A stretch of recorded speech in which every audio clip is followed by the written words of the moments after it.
Beneath the golden sands of Egypt lies a world not fully understood. A civilization that built monuments so precise, so impossibly grand, that even with all our modern knowledge, we still cannot fully explain how or why they were made. The more we uncover, the more elusive the truth becomes. What ancient knowledge has been lost beneath the shifting desert winds?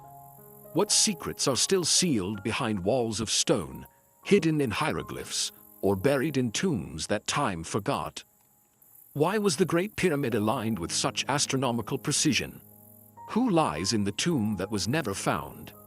What strange force compelled entire cities to vanish without a trace? For every answer Egypt has given us, 100 more questions rise from the dust. This isn't just history, it's a puzzle, a story half told.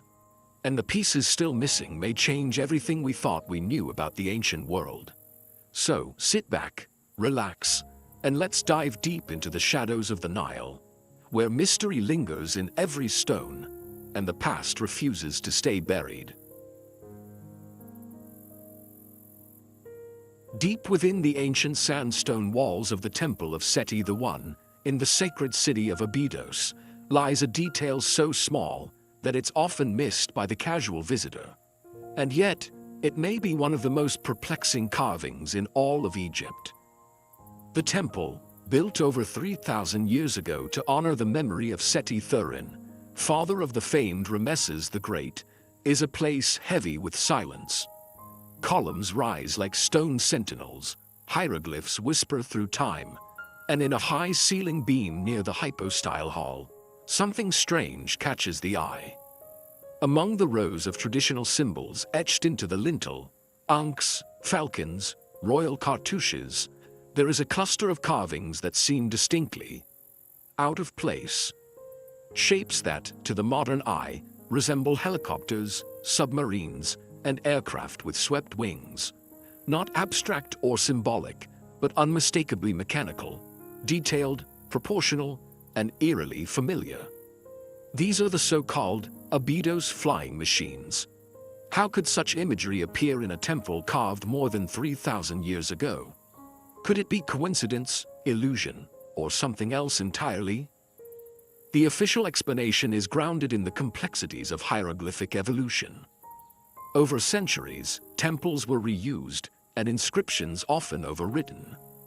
Egyptologists suggest that the peculiar shapes are the result of palimpsest carving, where newer hieroglyphs were etched over older ones, and the plaster or stone in between eventually eroded. What we're left with, they argue, is an accidental composite, a layering of hieroglyphs that, when partially weathered, just happens to resemble modern aircraft. It's an elegant solution, logical, technical. But then again, the lines are so crisp, the proportions so specific, the resemblance so striking that even seasoned researchers find themselves pausing in thought. How likely is it that random erosion and overlapping symbols could produce such clear silhouettes, so modern in form, so evocative of machines that wouldn't exist until the 20th century? Could it be pareidolia, the brain's tendency to see patterns where none exist? Or might it hint at something else, something less easily dismissed? Some fringe theorists have stepped into that space of uncertainty, proposing more radical interpretations. Could the ancient Egyptians have preserved knowledge of advanced technology? Could they have recorded sightings of objects that defy conventional understanding? From time to time, stories emerge of lost civilizations, of ancient visitors from the stars, of forbidden knowledge sealed away beneath desert sands. These are ideas often relegated to the outer edge of historical inquiry. Yet they persist, whispered across decades, feeding the curiosity of those who feel history might still be hiding something. Still, there is no hard evidence of flight in ancient Egypt. No engines, no wreckage, no mechanical debris buried beneath the Nile's floodplain. And yet, the image remains, etched into stone, silently asking the same question decade after decade. What did the ancients see? The Temple of Seti the Ran itself adds another layer of enigma. Abydos was not just any city, it was considered one of Egypt's holiest sites, a place of resurrection and the afterlife, the mythical burial place of Osiris. The entire region pulses with spiritual significance. Could the carvings have been symbolic representations of divine vehicles, metaphors for the journey between life and death? Could the shapes we see as helicopters be stylized solar boats or sacred chariots drawn from the realm of myth? Interpretations vary depending on perspective. Some look at the carving and see coincidence. Others see evidence of a lost chapter in human history. What's undeniable is this: the Abydos helicopter has become more than a curiosity. It's a symbol of the vast unknown still locked within the walls of ancient Egypt. A reminder that for all we've discovered, we're still only scratching the surface. So we return to Abydos, to the Temple of Seti I, to a quiet beam high above a sacred hall where time has blurred meanings and left us with a puzzle carved in stone. And we ask ourselves, is this merely erosion and coincidence, or something we have yet to understand? The past speaks softly here. It does not shout. It leaves symbols, hints, fragments. And whether those fragments form the face of a god or the outline of a flying machine is a mystery that continues to unfold, one grain of sand at a time. The desert winds whisper through the ancient necropolis of Saqqara, a vast burial ground stretching south of Cairo, where the sands hold secrets older than history itself. Here, in the shadow of the step pyramid of Djoser, something quietly defies explanation. Nestled within a network of underground chambers and dusty courtyards lie objects few speak of, and even fewer understand. A collection of massive stone jars, impossibly heavy, precisely carved, and strangely out of place. These jars are not small. Some weigh several tons, carved from hard stone like granite or diorite. Materials so dense that even with modern tools, shaping them would require time, effort, and sophisticated technique.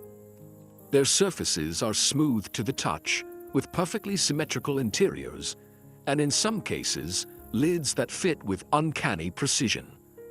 To see them in person is to feel a sense of deep incongruity. These are not decorative urns or ordinary vessels. They seem functional, but their function is unknown.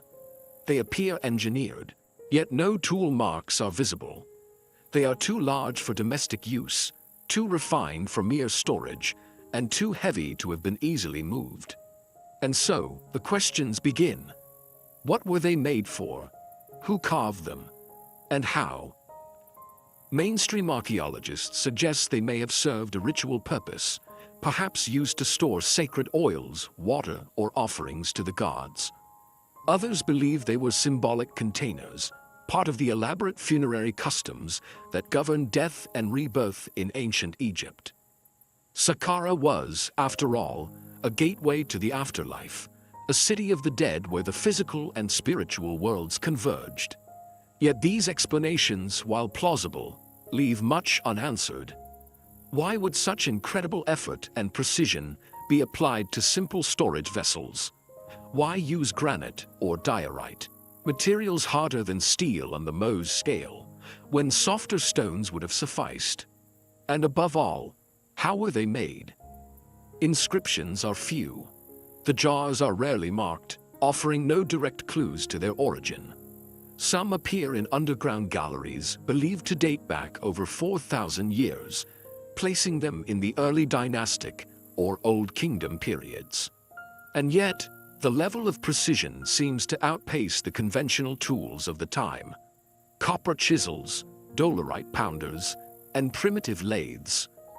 Could these jars have been crafted using techniques we've lost or no longer recognize? Some engineers who have examined the symmetry and polish of these vessels raise eyebrows at the level of craftsmanship, noting tolerances and smoothness that rival modern machining. A lathe, perhaps, but where is the evidence? No ancient Egyptian machine tools have ever been found. From this silence, speculation grows. Some suggest the jars were part of a lost technological tradition, one capable of manipulating stone at a level we have yet to fully comprehend. Others go further, wondering if we are glimpsing remnants of a civilization that predates dynastic Egypt, a culture whose traces have been buried or erased by time. There are even those who whisper of ancient power sources, of sound-based shaping methods, or of knowledge handed down from forgotten origins. And yet, without firm evidence, these theories remain speculative, fringes of a narrative that continues to elude closure. What we do know is that these jars are not unique to Saqqara.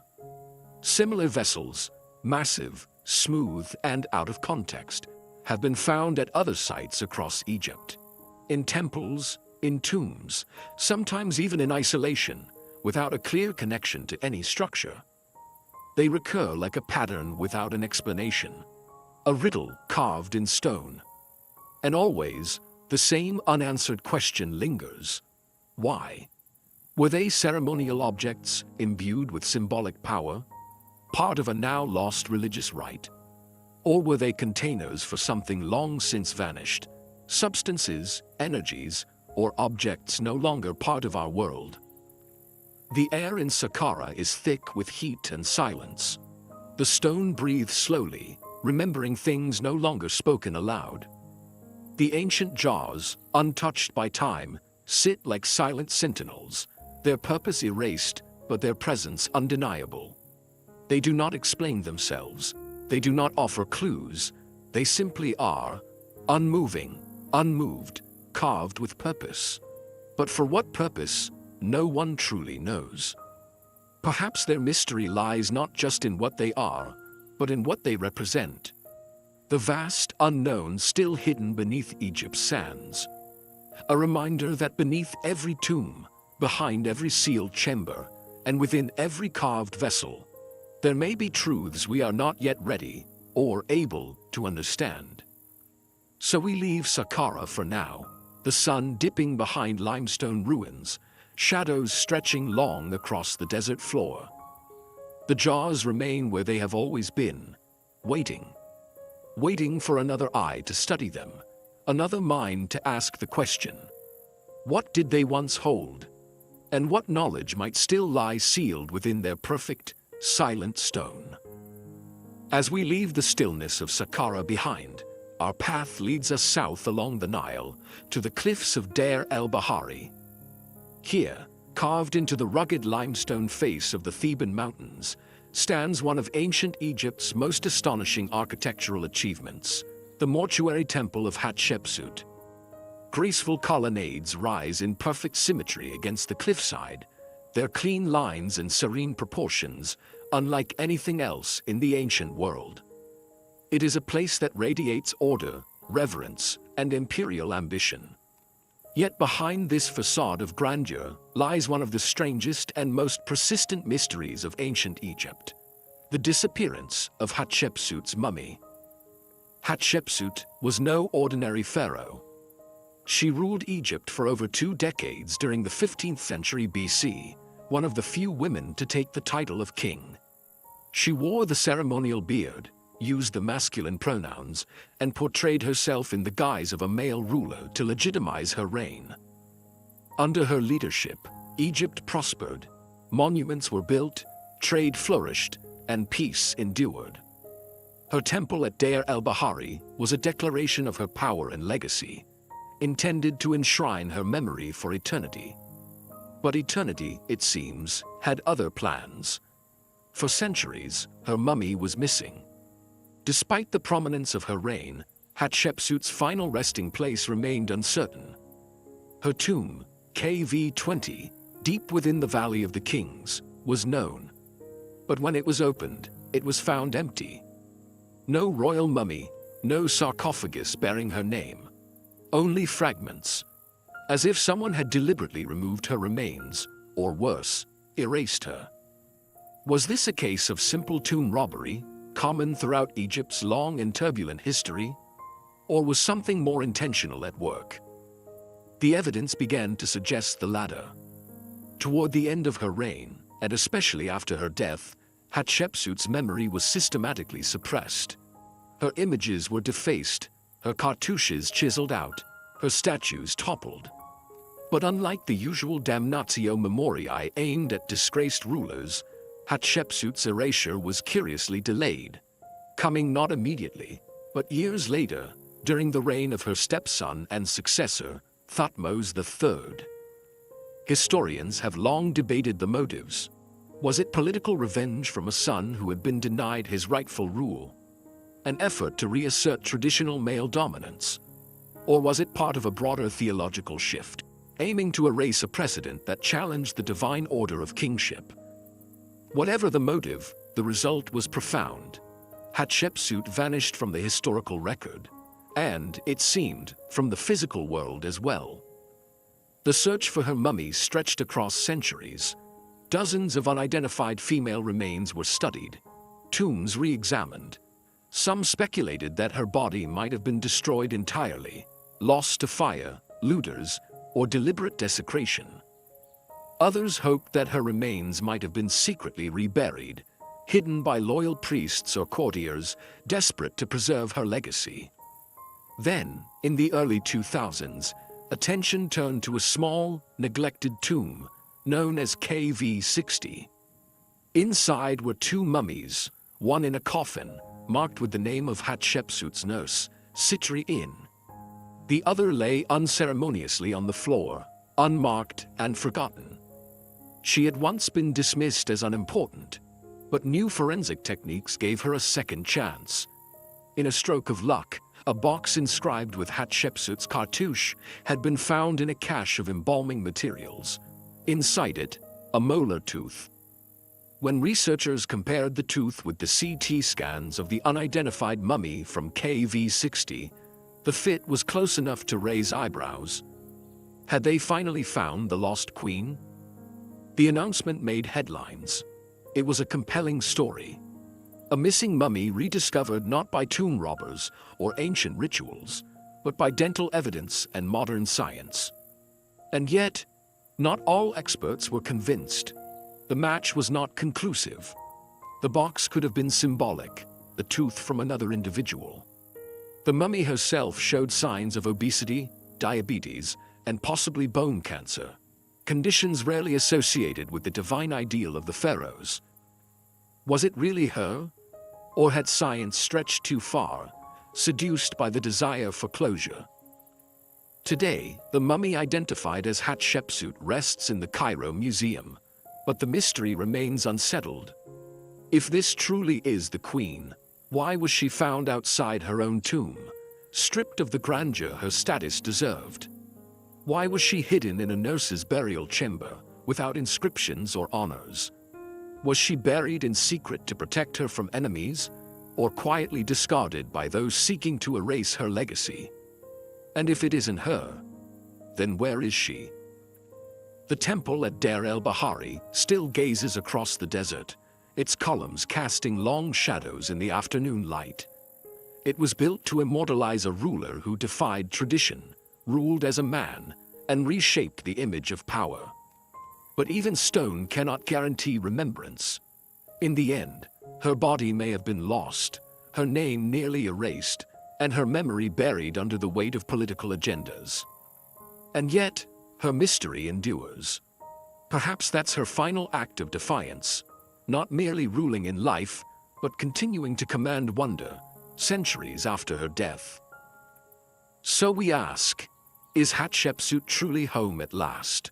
Or still waiting, somewhere beneath the sand, for her story to be told in full? Just beyond the Valley of the Kings, hidden among jagged cliffs scorched by centuries of sun, lies a tomb often overlooked by the stream of tourists and scholars who come searching for the grandeur of Egypt's most famous pharaohs. It is modest compared to the tombs of Ramses or Seti, and far less elaborate than the golden legacy of Tutankhamun. But within its weathered stone lies a mystery that refuses to fade. The story of Pharaoh I, a man who rose from the shadows to seize the throne of Egypt. and whose true role in one of history's most dramatic transitions remains cloaked in ambiguity. A was not born to rule. His origins are elusive, his bloodline uncertain. Some believe he was a high-ranking court official, perhaps of non-royal lineage, who rose steadily through the ranks under Amenhotep III and Akhenaten. He bore titles of great importance: vizier, master of the horse, and later, father of the god, suggesting a powerful connection to the royal family. His name appears throughout the Amarna period, etched into temple walls and court records, always close to the throne, always watching. And then, without warning, he became pharaoh. After the sudden and mysterious death of the boy king Tutankhamun, around 1323 BC, I assumed the throne. He was old by then, perhaps in his 60s or 70s, an unusual age to begin a reign in a kingdom defined by youthful divine kings. But the line of succession was murky. Tutankhamun had left no surviving heirs. The power vacuum was immediate, and A stepped in. Was it duty or ambition? Officially, A married Tutankhamun's widow, Ankhesenamun, in what may have been a strategic move to legitimize his rule. But even that union is wrapped in mystery. Her name disappears from the records soon after the marriage. No inscriptions, no tomb, no clear mention. Did she die unexpectedly? Was she silenced? Or did she resist? What we do know is that A's reign was brief, only around 4 years, and marked by a quiet return to tradition. He continued the religious restoration begun under Tutankhamun, steering Egypt further away from the monotheistic experiment of Akhenaten and back into the arms of the traditional gods. He built temples, commissioned monuments, and left behind modest but deliberate traces of kingship. And then, he vanished. His tomb, WV-23, is carved deep into the western arm of the Valley of the Kings. It's unfinished. The decoration is sparse, the artwork hurried. For a man who ruled Egypt, it feels oddly incomplete. Some walls show signs of being altered mid-construction. Certain sections look like they were repurposed from earlier plans. The burial chamber bears scenes of the Book of the Dead, but the quality lacks the finesse seen in the tombs of longer reigning kings. Even more curious is what, or who, was found inside. When British archaeologist Edward Ayrton discovered the tomb in 1905, it had already been robbed in antiquity. The sarcophagus was there, but broken. Fragments of a mummy were scattered across the floor, along with items stripped of gold and valuable inlays.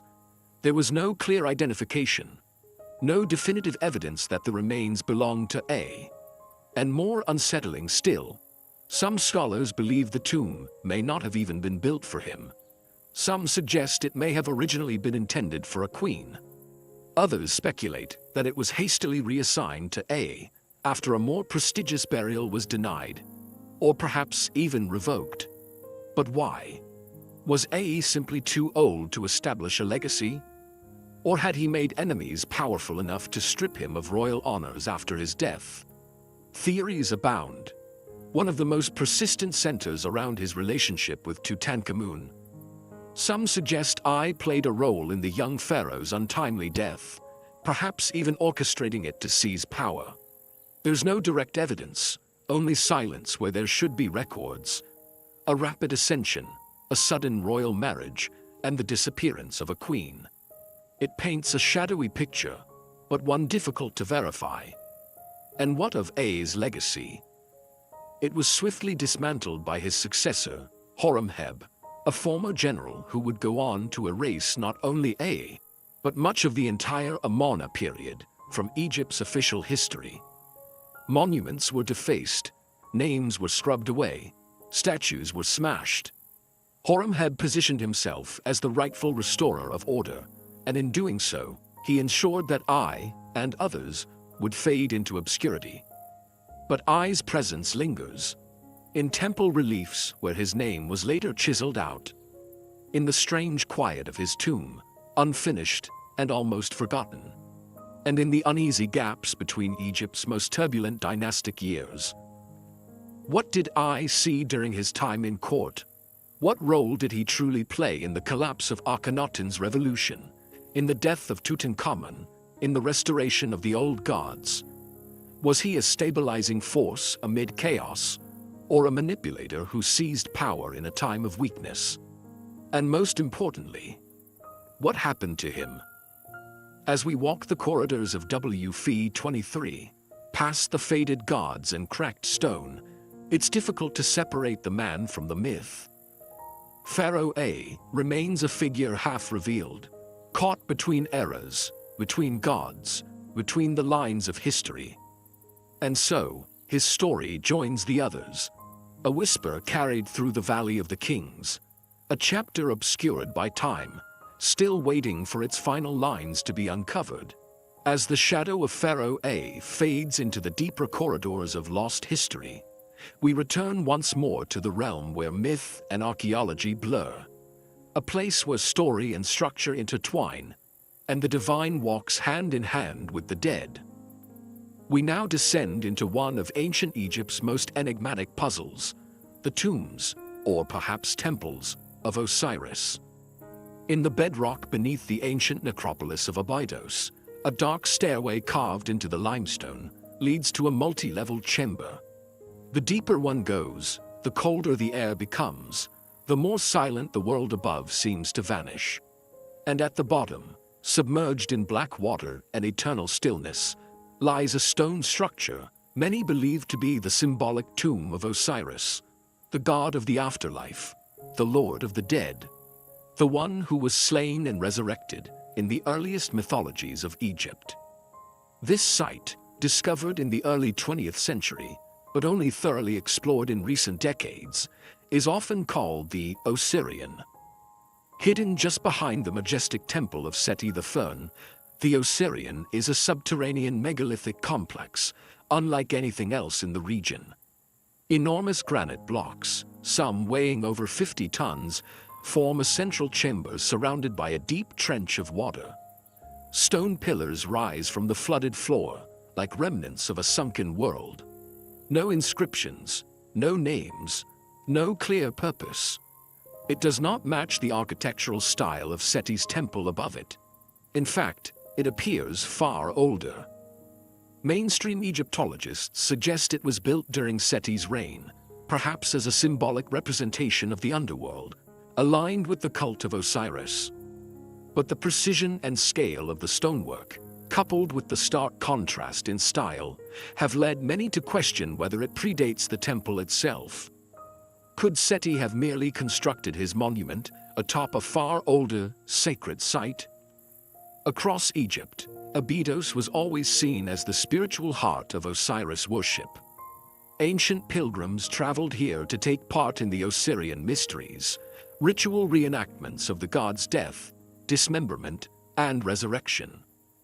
Osiris, they believed, had once been buried in Abydos, and to die and be buried nearby was to be spiritually reborn in his divine company.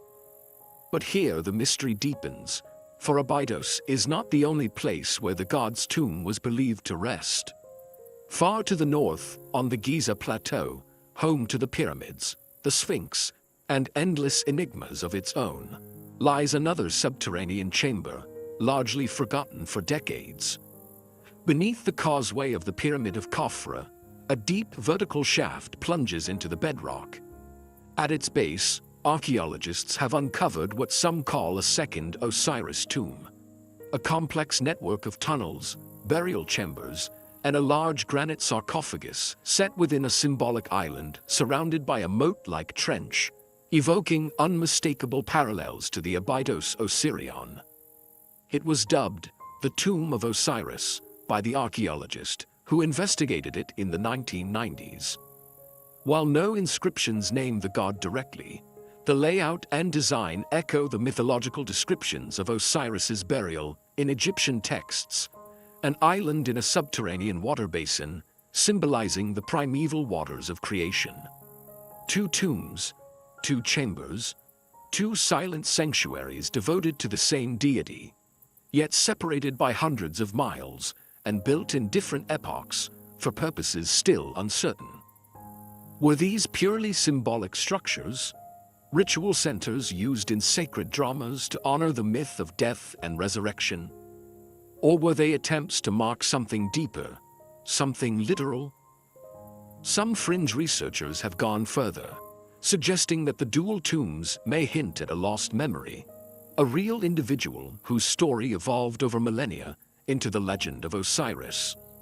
Others propose that the water-filled basins and monumental stonework represent forgotten technologies or knowledge tied to astronomical cycles, earth energies, or sacred geography. Mainstream scholars remain cautious. The Osirian at Abydos, they argue, while megalithic in form, fits within the broader symbolic landscape of Seti's religious reforms. And the Giza tomb, they maintain, was likely a high-ranking official's unfinished burial site that became mythologized over time. And yet, the silence of the stones is unnerving. Why are there no inscriptions?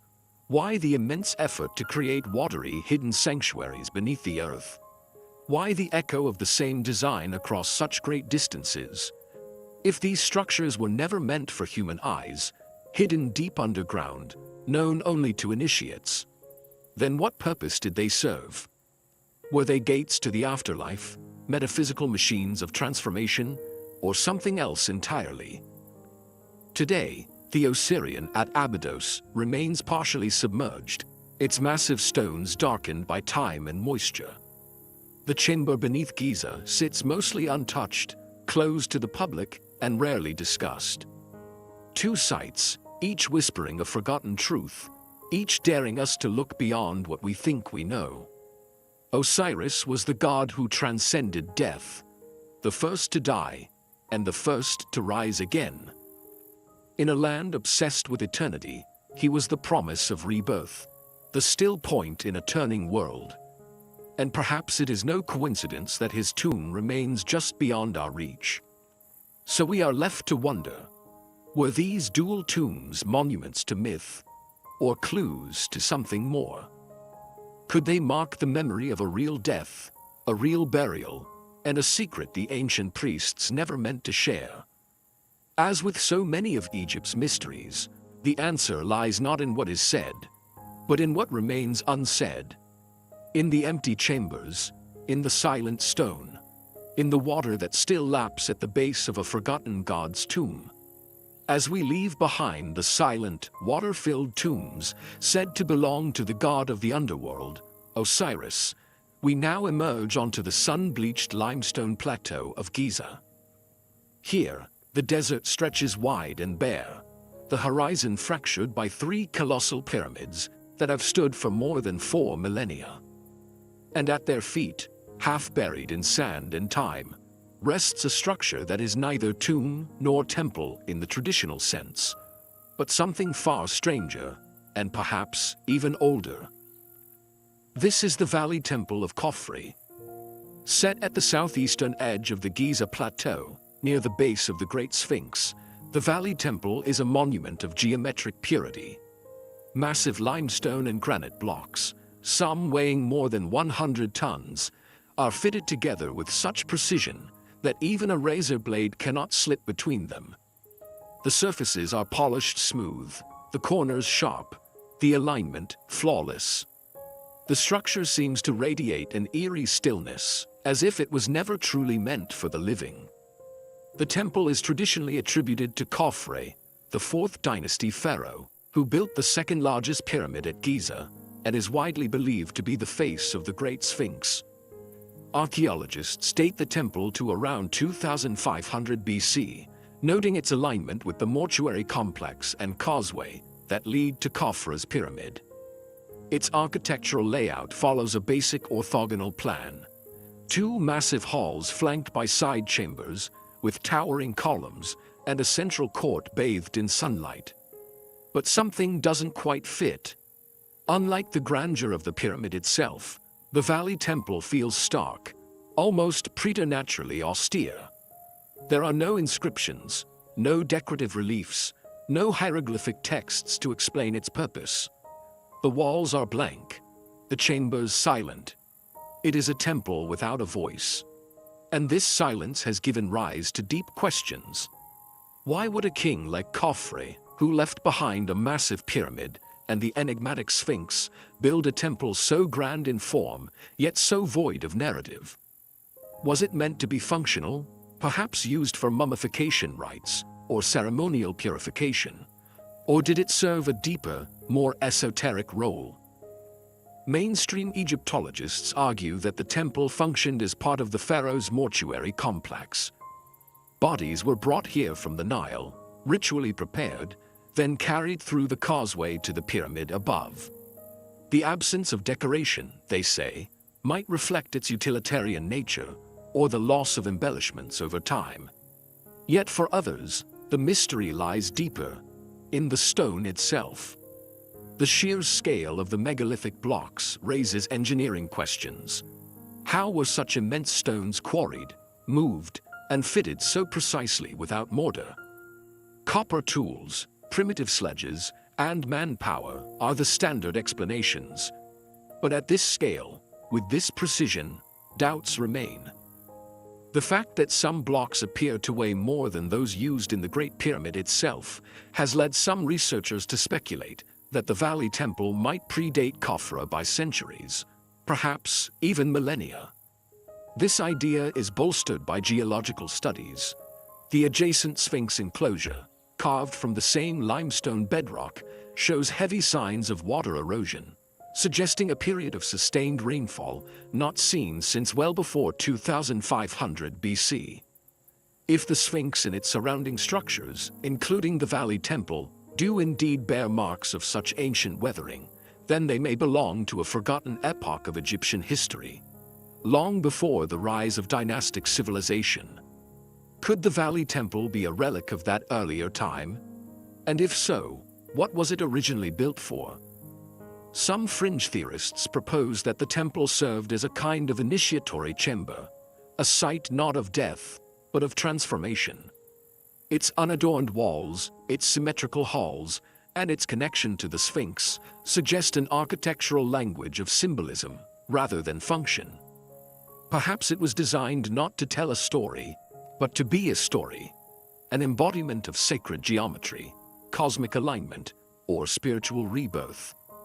Others see in it echoes of a lost technology, an understanding of stone, resonance, or energy that has since vanished from our historical memory. These interpretations remain speculative, but they persist because the questions remain unanswered. Why build something so precise, only to leave it bare? Why invest such effort into a structure that speaks only in silence? Inside the Valley Temple, the light shifts slowly across the polished floors. Footsteps echo between granite pillars. There is a sense that time is stretched here, that this space was designed not just to endure, but to contain something. Not necessarily a body, perhaps an idea. And it is this lingering ambiguity that keeps the mystery alive. The Valley Temple of Khafre stands at a crossroads between Orthodox history and something less defined, between the known and the unknowable.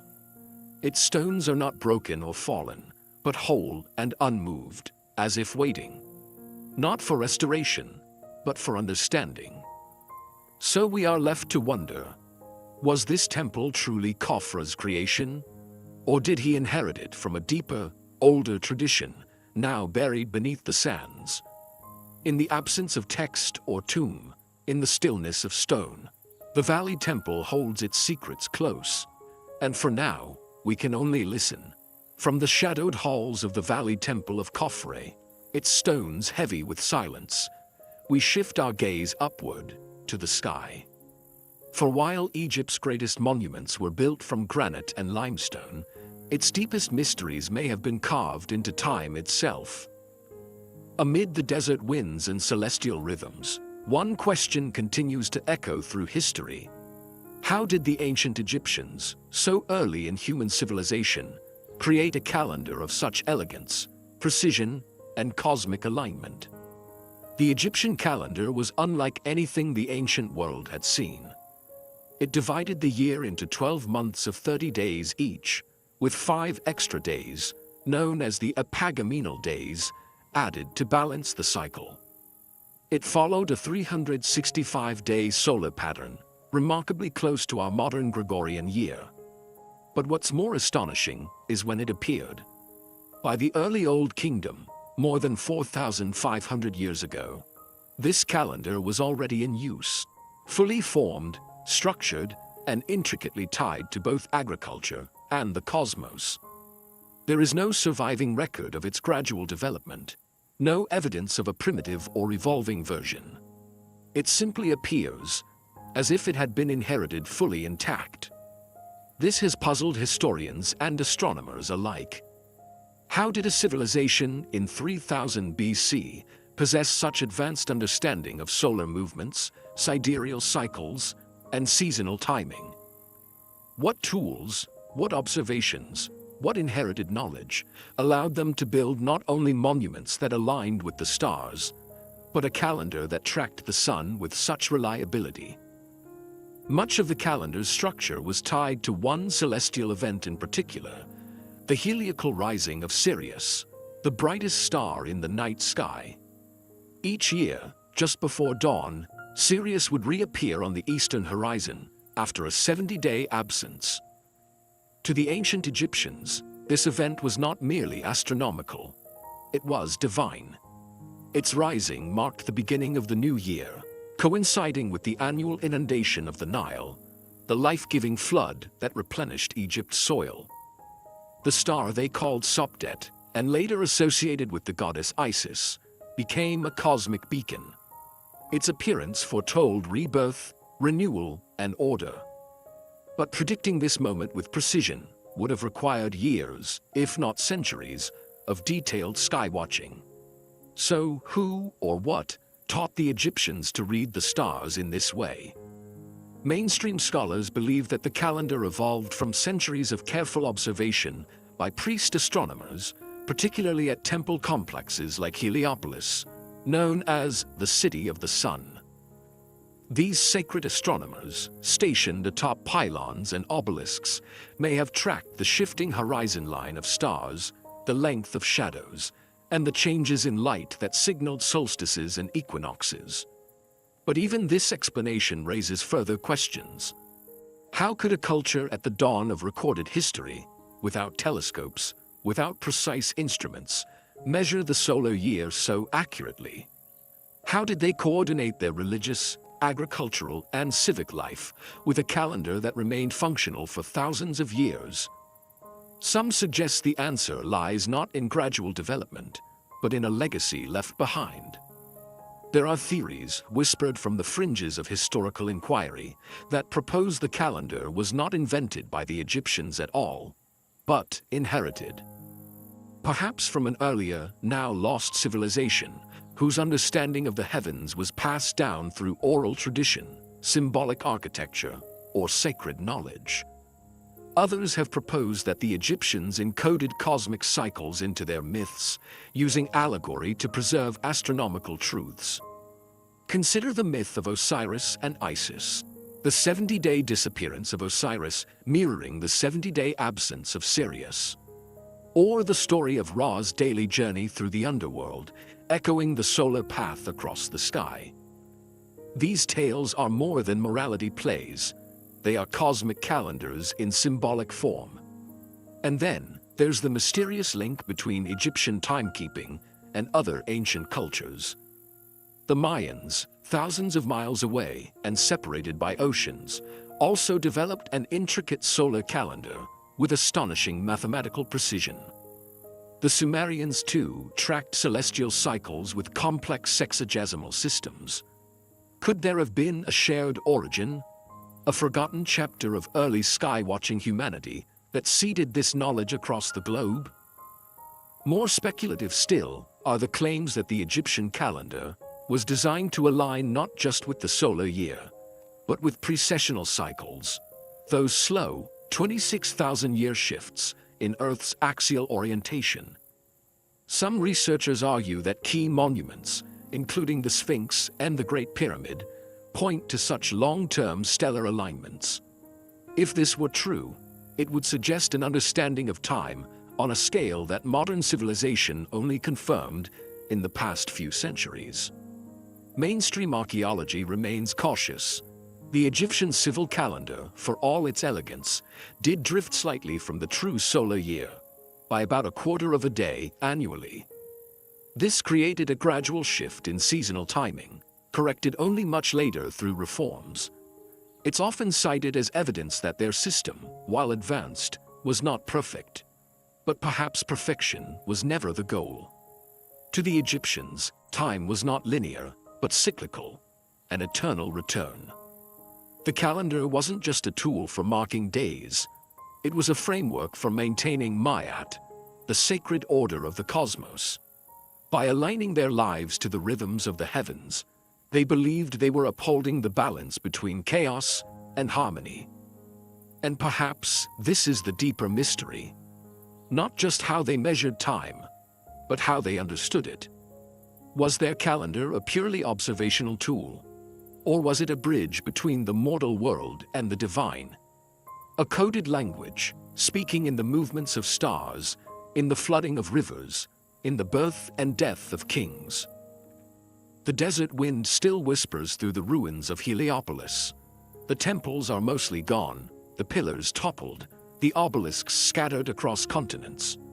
But in the silence, the sky remains, unchanged, eternal, watching. And as we trace the paths of stars once mapped in ink and stone, we are left to ask, did the ancient Egyptians create their calendar by looking outward, or by remembering something long forgotten? Perhaps time itself holds the answer. As we leave behind the stars and shadows of Egypt's celestial calendar, our path leads back to Earth, though not to the ordinary terrain of sand and stone. Instead, it brings us face to face with one of the most iconic and enigmatic monuments in all of human history. A figure carved from living rock, crouched at the edge of the Giza Plateau, staring silently eastward as the sun rises and sets, year after year. The Great Sphinx of Giza. It is a sculpture of contradictions, part lion, part man, impossibly massive and yet delicately weathered. Measuring over 240 feet long and 66 feet high, it is among the largest monolithic statues in the world. But despite its scale and fame, one central question has never been conclusively answered. Whose face does the Sphinx wear? At first glance, the mainstream answer appears straightforward. The Sphinx is thought to represent Pharaoh Khafre, the same king credited with building the second pyramid at Giza around 2500 BC. This attribution is based largely on proximity. The Sphinx sits beside Khafre's Valley Temple and Causeway, and on a statue of Khafre found nearby, which shares some similar facial features. For decades, this identification has been taught as settled fact. And yet, when we look closer, the certainty begins to crumble. For one, the Sphinx bears no inscriptions naming Khafre, no cartouche, no dedicatory texts, nothing etched in stone to say, "This is me." In a civilization that left its legacy carved on every wall, every pillar, every tomb, this absence is striking. Then there's the matter of the face itself. Weathered by wind, sand, and time, the Sphinx's face has suffered substantial erosion. Its nose is famously missing, its beard mostly vanished. Yet what remains still tells a story.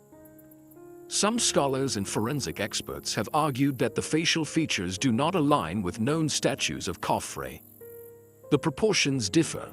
The Sphinx's face is broader, flatter, perhaps older. In fact, a few researchers suggest that the facial structure may not even reflect the typical physiognomy of 4th dynasty pharaohs at all. This has opened the door to alternative theories, each one reaching deeper into Egypt's hidden past. One suggestion is that the Sphinx predates Khafre entirely. The idea, popularized by geologist Dr. Robert Schoch and others, stems from the weathering patterns found on the Sphinx's body and enclosure. Unlike other monuments on the Giza Plateau, which shows sharp wind erosion, the Sphinx bears signs of heavy water erosion, smooth, undulating grooves that suggest long exposure to rainfall. But Egypt hasn't seen substantial rainfall since the end of the last ice age, over 7,000 years ago. If the Sphinx was indeed shaped by rain, then it may have been carved not in 2500 BC, but many centuries earlier, perhaps as early as 7000 or even 9000 BC. If that's true, then Khafra could not have commissioned it. He may have merely inherited the monument, restoring or reworking it for his own purposes.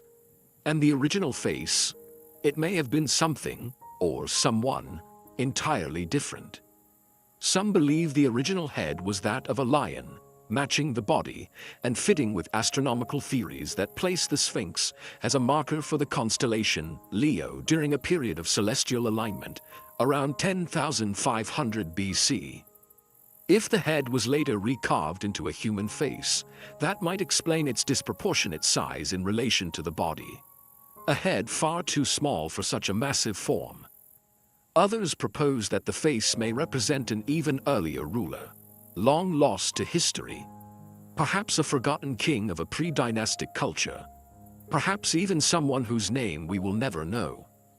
Then there is the most provocative idea of all, that the Sphinx may serve not just as a monument, but as a message, a vessel of encoded knowledge from an earlier civilization, one that understood the stars, the cycles of time, and the power of myth. In this view, the face is symbolic, not personal. It represents not a man, but a concept, divine kingship, eternal watchfulness, the boundary between this world and the next. And still, the Sphinx refuses to speak. Decades of excavation have yielded fragments, pieces of the beard, shards of the headdress, but no definitive answers. The dream stele, erected between the Sphinx's paws by Thutmose IV, tells of a prince who saw the statue in a dream and cleared it from the sands. But even this account, centuries after Khafra, refers to the Sphinx as an ancient being, already buried and forgotten. So we are left with a face whose gaze spans time itself, a face that may be Khafra's, or someone else's, or no one's at all. Beneath the weathered contours and missing nose lies a riddle as vast as the desert around it. Was the Sphinx carved in a single age, or reworked across millennia? Was it a monument of kings, or of gods? And most haunting of all, what knowledge has it watched slip away with the sands? As the sun rises behind the Sphinx and casts its first light across the plateau, it catches the edges of this ancient face, silent, eroded, unresolved. And so the question remains, who, or what, is the Great Sphinx truly meant to represent? Perhaps the answer lies not in stone, but in what was never written. As we turn away from the gaze of the Great Sphinx, its identity eroded by time, its meaning forever open to interpretation, we journey north, along the edge of the Western Desert, to a place few tourists visit.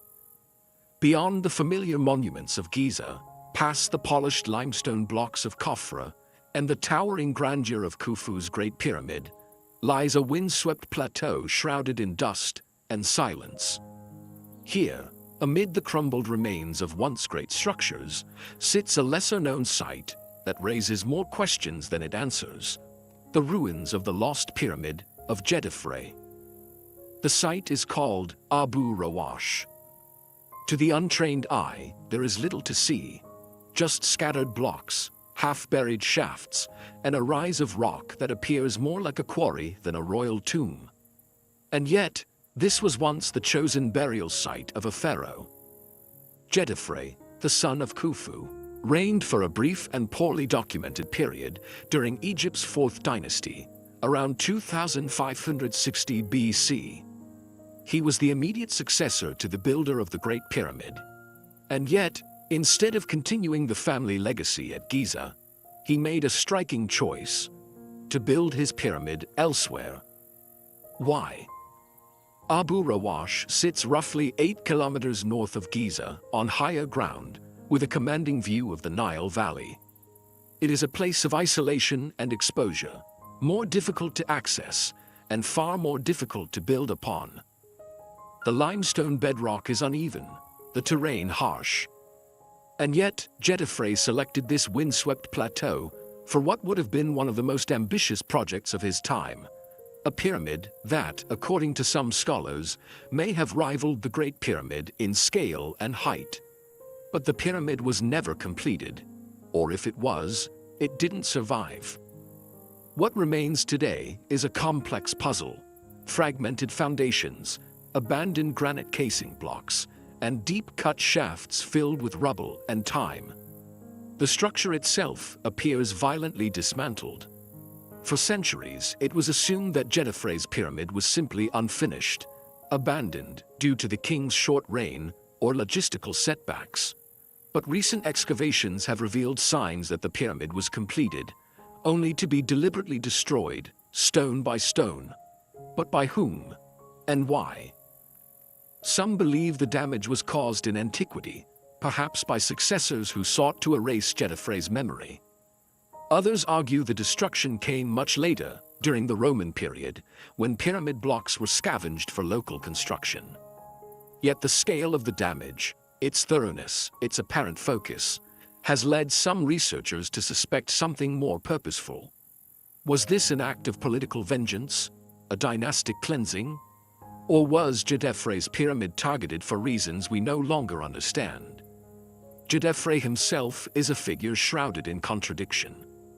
Unlike his father Khufu, who was aligned with the solar cult of Ra, but still bore the traditional Horus names, Djedefre took a step further, declaring himself son of Ra, the first pharaoh to formally link his kingship to the sun god in his royal title. Some historians interpret this as the beginning of a religious shift, one that would eventually culminate generations later in the radical monotheism of Akhenaten.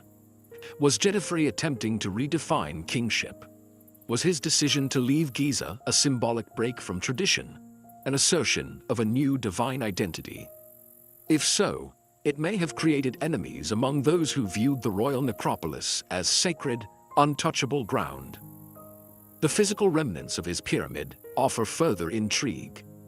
Granite blocks, massive and finely dressed, were found strewn across the site, some bearing signs of advanced cutting techniques. The quality of the masonry rivals that of Giza. Fragments of statuary, including parts of a striking red quartzite sphinx, suggest a degree of artistic refinement unexpected for a pharaoh with such a brief reign. A decapitated head of Djedefre himself, carved from the same rare quartzite, was discovered nearby, its features deliberate, almost serene, and its destruction unmistakable. If this was an unfinished project, why the statues? Why the detailed architectural layout? And if the pyramid was completed, why was it erased? Even Djedefre's body has never been found. His sarcophagus is missing, his burial chamber ruined. Unlike his father and brother, who left behind rich funerary complexes, Djedefre's afterlife appears to have been interrupted, his legacy fragmented and cast into the dust. And yet, there are still whispers of hidden chambers yet to be excavated, of a funerary boat pit not unlike those found at Giza, of alignment anomalies that suggest deeper astronomical or ritual meanings behind the placement of Abu Rawash. Some speculate that Djedefre's pyramid held a secret, something that led to its destruction. Others see the site as the unfortunate victim of historical erasure, caught in the tides of royal succession and shifting religious power. Today, Abu Rawash is quiet. The wind moves freely over the broken stones. There are no crowds, no grand restoration projects. Just the scattered ruins of a monument that once aimed for the sky and now lies buried under centuries of speculation. And so, the mystery remains. Why did Djedefre break from the sacred alignment of Giza? What happened to his pyramid after it was built? And what might still lie beneath the sand, waiting to be uncovered?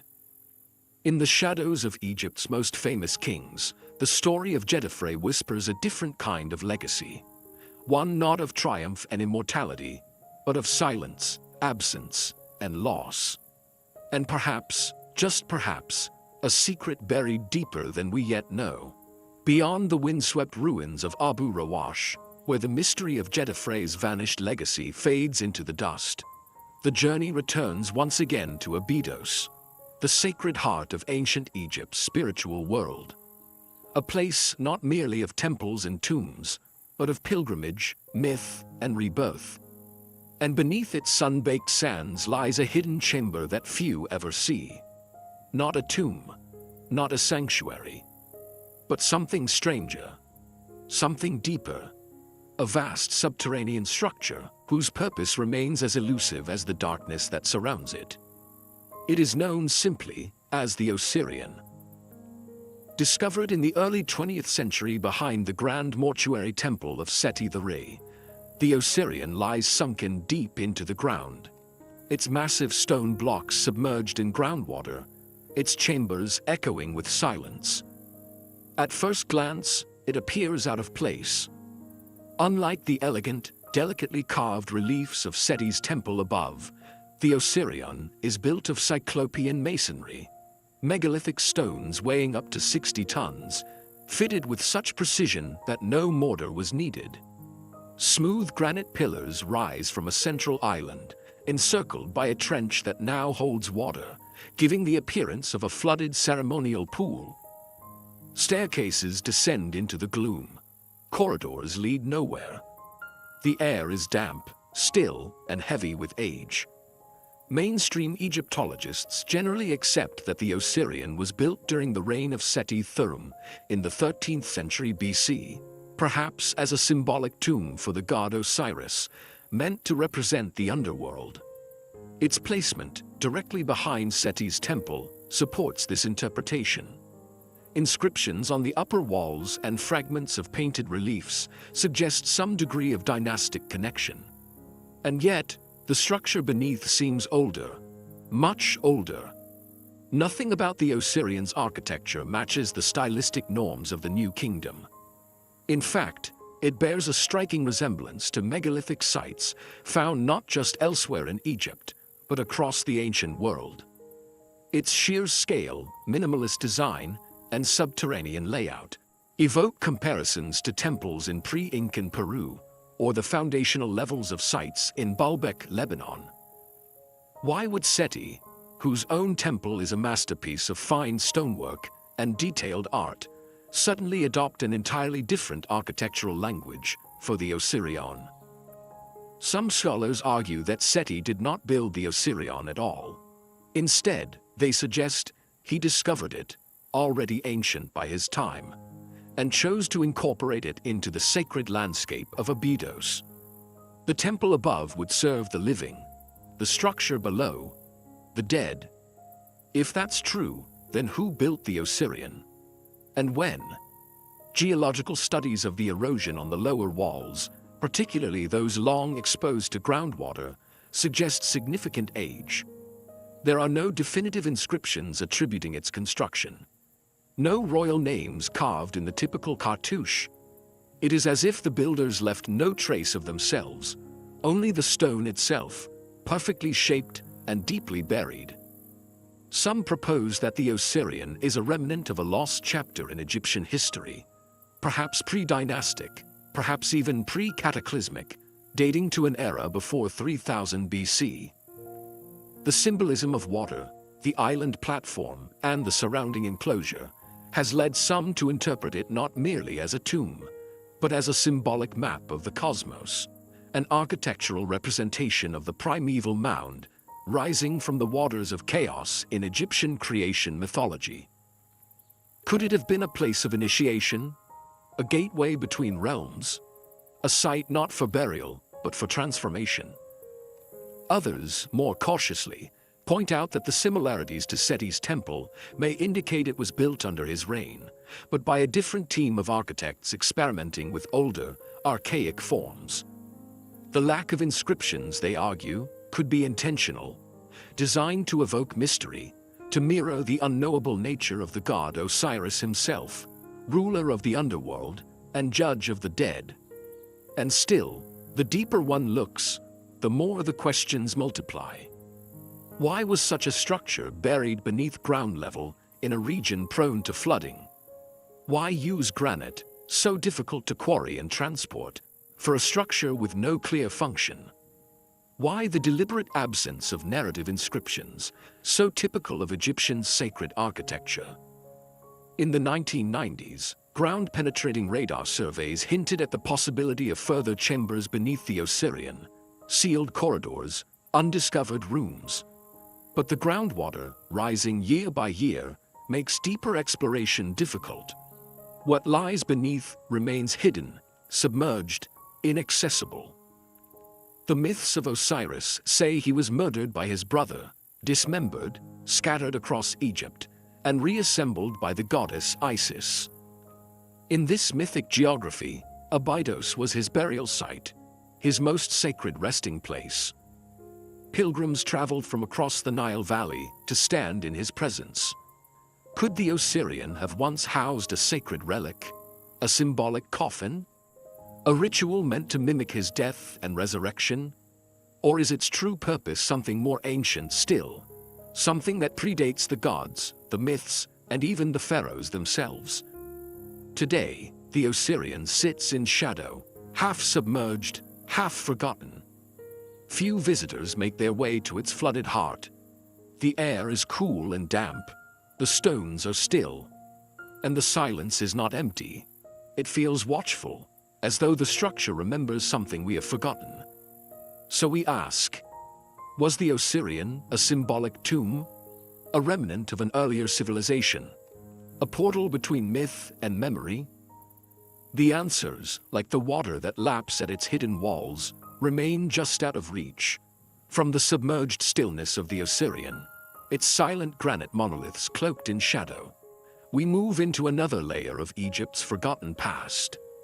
A different kind of mystery, not carved into stone or encoded in myth, but found in the human remains themselves. Deep within burial chambers across ancient Egypt, archaeologists have uncovered something both subtle and unsettling. Human skulls, elongated far beyond normal proportions, smooth, tapered, and unnaturally stretched, bones that seem to defy typical human anatomy. What are we looking at? And why does their presence echo across different regions, different time periods, and even different continents? The phenomenon is known as cranial elongation, or artificial cranial deformation. It's a practice that has been observed not only in Egypt, but in cultures as diverse as the Parakas of Peru, the Huns of Central Asia, and certain tribes in Africa and the South Pacific. In Egypt, the most notable examples have surfaced in pre-dynastic tombs and burials dated as far back as 4000 BC, long before the age of the pyramids. The skulls are unmistakable. Elongated at the rear, they curve smoothly upward and back, forming an elegant, almost alien silhouette. They are not the result of genetic mutation or disease. Instead, they appear to have been deliberately shaped, manipulated during infancy, by binding the head with cloth or wooden boards over time, encouraging the bones to grow in a new, constrained form. But the deeper mystery isn't just how they were shaped, it's why. Why would ancient people intentionally alter the natural shape of the human head? What purpose, social, spiritual, or symbolic, could have driven such a profound transformation? Mainstream scholars offer practical explanations. In many cultures, elongated skulls were seen as a sign of beauty, nobility, or divine status. The act of shaping the head may have served as a marker of identity, signaling membership in an elite class or priestly caste. In this view, cranial modification is a kind of social passport, a physical signature of belonging. In Egypt, however, the evidence is more fragmentary. and more intriguing. Most of the elongated skulls found in Egyptian contexts do not appear in royal tombs or elite necropolises. Instead, they're often discovered in simpler, pre-dynastic graves, long before centralized kingship took hold. And yet, the appearance of these skulls seems to anticipate a recurring theme in Egyptian art and ideology. The idea that the pharaoh is not quite human, but something more, something halfway between man and God. Look closely at the art of the Amarna period, and the parallels become harder to ignore. During the reign of Akhenaten in the 14th century BC, depictions of the royal family shift dramatically. Akhenaten himself is shown with a narrow face, long limbs, and a distinctively elongated skull.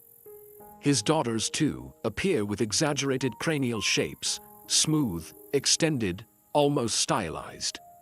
Scholars often interpret these forms as artistic abstraction or religious symbolism. Akhenaten's theological revolution, centered on the worship of the sun disk, Aten, was itself a dramatic departure from tradition. Perhaps the imagery was meant to set the royal family apart, to signify divine transformation. But what if it wasn't just symbolism?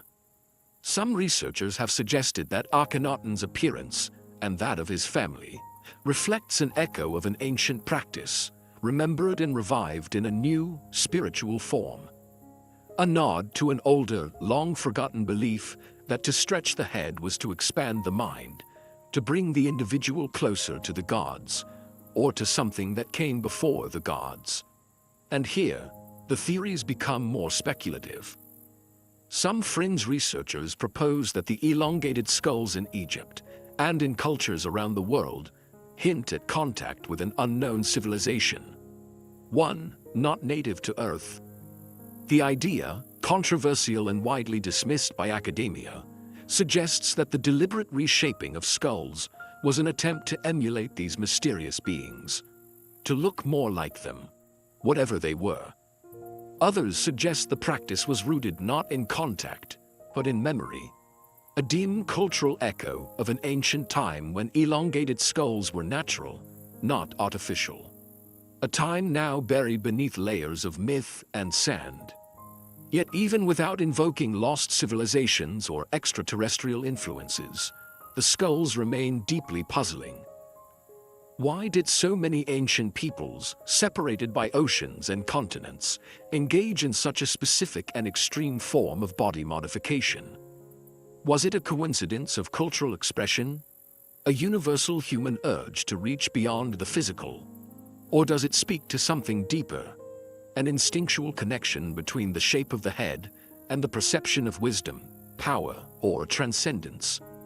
And in Egypt, specifically, why do we find elongated skulls at the very dawn of its civilization, only to see them vanish as dynastic power consolidates? What changed? Was the practice suppressed, ritualized, or absorbed into other forms of cultural expression? Today, most of the skulls rest in museum storage, catalogued, measured, but largely forgotten. Few visitors ever see them. Few exhibits ever mention them. They do not fit neatly into the linear narrative of pharaohs and pyramids, but they remain silent, skeletal anomalies that raise questions the written texts do not answer. Perhaps the mystery of these skulls lies not in science or myth alone, but in the tension between the two. A practice born of belief or memory. A transformation of the human body in pursuit of something beyond. So we ask, were the elongated skulls of ancient Egypt a mark of devotion, of identity, of forgotten heritage? Or are they the last physical trace of a story we've only just begun to remember? From the unsettling silence of elongated skulls buried in the sands of Egypt's deep past, our journey now moves toward the waning light of a once mighty empire. Toward a moment not of birth or innovation, but of something quietly vanishing. A name fades from inscriptions, a bloodline ends without clarity, and the golden thread of royal succession begins to unravel. This is the mystery of the end of Pharaoh Merneptah's lineage, a quiet disappearance that still defies simple explanation. Merneptah was the 13th son of Ramses II, one of Egypt's most celebrated pharaohs. He ascended the throne late in life, after outliving his many royal brothers, and reigned during a time of growing instability. The 13th century BC was no longer the Egypt of boundless construction and military conquest. It was an age marked by droughts, foreign threats, and slow internal decline.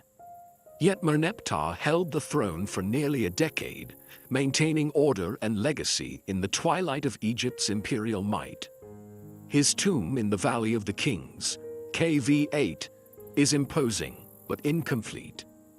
Its corridors stretch deep into the earth, the walls carved with traditional funerary texts, yet many of the chambers were never finished. His sarcophagus, a grand multi-layered structure, now lies broken, its pieces scattered in modern museums. And although his mummy was eventually discovered, reburied in a royal cache at Deir el-Bahari, the story it tells is strangely silent. Most pharaohs, even those who ruled for brief periods, were followed by sons or relatives who continued their legacy. But after Merneptah's death, the record becomes murky. His direct line, if it continued at all, seems to have vanished. Who succeeded him is still a matter of debate. Some sources name Seti II, believed by many to be his son.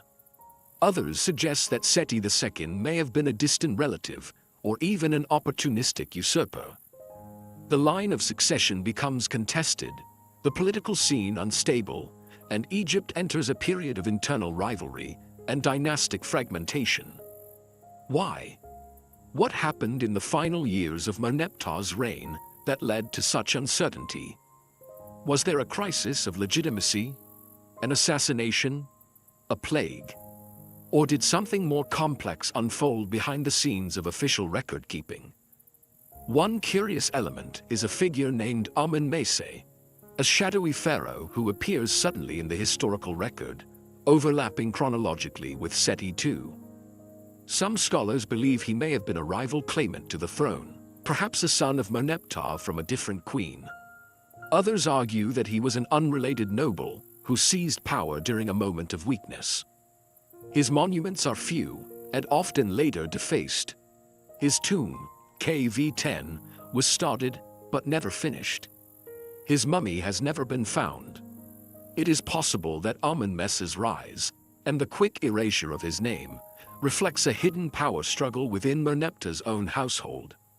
If so, then the end of Merneptah's lineage may have been less a matter of fate and more the result of palace intrigue. Royal families in Egypt were often fractured by rival queens, half-brothers, and complex lines of inheritance. Could one such rivalry have turned fatal? Another possibility lies beyond the palace walls. Merneptah's reign was marked by significant external threats. His famous victory stele, now housed in the Cairo Museum, records a military campaign in Canaan and contains the first known written mention of a people called Israel.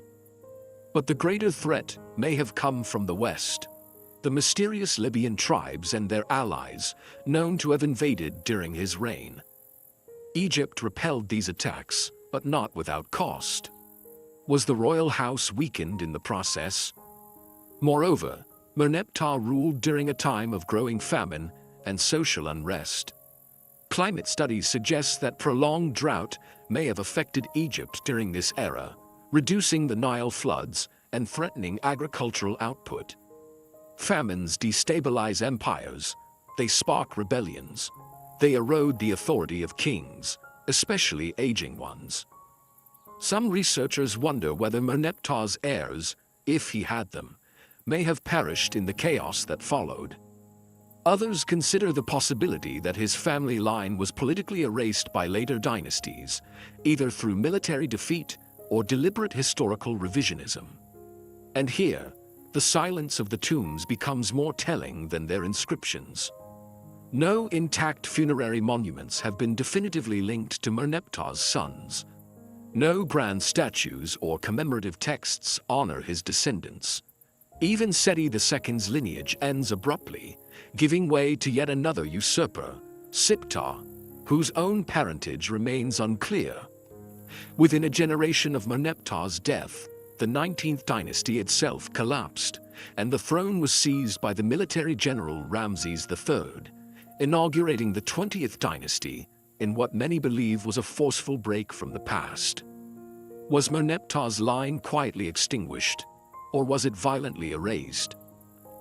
In Egyptian tradition, to be forgotten was worse than death. The erasure of a name, the desecration of a tomb, the breaking of a lineage. These were not just political acts, but metaphysical ones. They severed the connection between the living and the afterlife. They denied the soul its place among the stars. And perhaps this is the greatest mystery of all. Not just how a dynasty ended, but why it was allowed to vanish without memorial. No grand texts mourn Merneptah's legacy. No clear heirs claim his mantle. Just silence, chiseled into the stone corridors of unfinished tombs and half-erased cartouches. So we ask, what really happened to Merneptah's descendants? Were they victims of succession, of conspiracy, or of something darker still? The answers remain buried, perhaps beneath the dust of the Valley of the Kings, or within a yet unopened tomb, waiting quietly for the light of discovery. As the royal bloodlines of Merneptah quietly dissolve into the shadows of forgotten history, we now turn our attention further back, far beyond the dynasties, before the pharaohs, before the hieroglyphs were etched into stone. We descend into the sands of time to an era where Egypt had no pyramids, no temples, no kings. And yet, even in this prehistoric silence, something remarkable emerges. Carefully preserved human remains, wrapped not in grandeur, but in mystery. We are in the Nile Valley, near the edge of the desert, where the dunes begin to rise, where burial pits from over 6,000 years ago have yielded some of the oldest mummified bodies ever discovered in Egypt. These are not the gilded, resin-coated mummies of the New Kingdom. There are no elaborate coffins, no sacred inscriptions. Only bodies laid in shallow graves, curled in fetal positions, wrapped in linen, and astonishingly well preserved. They predate the dynastic era by centuries, some by more than a millennium. And yet, the preservation of skin, hair, and even internal organs rivals that of later royal mummies. How is this possible? For decades, archaeologists assumed these early mummies were preserved by nature alone. The arid desert sands, with their low humidity and intense heat, created the perfect environment for desiccation. Bodies buried in direct contact with the earth would dry rapidly, inhibiting decay.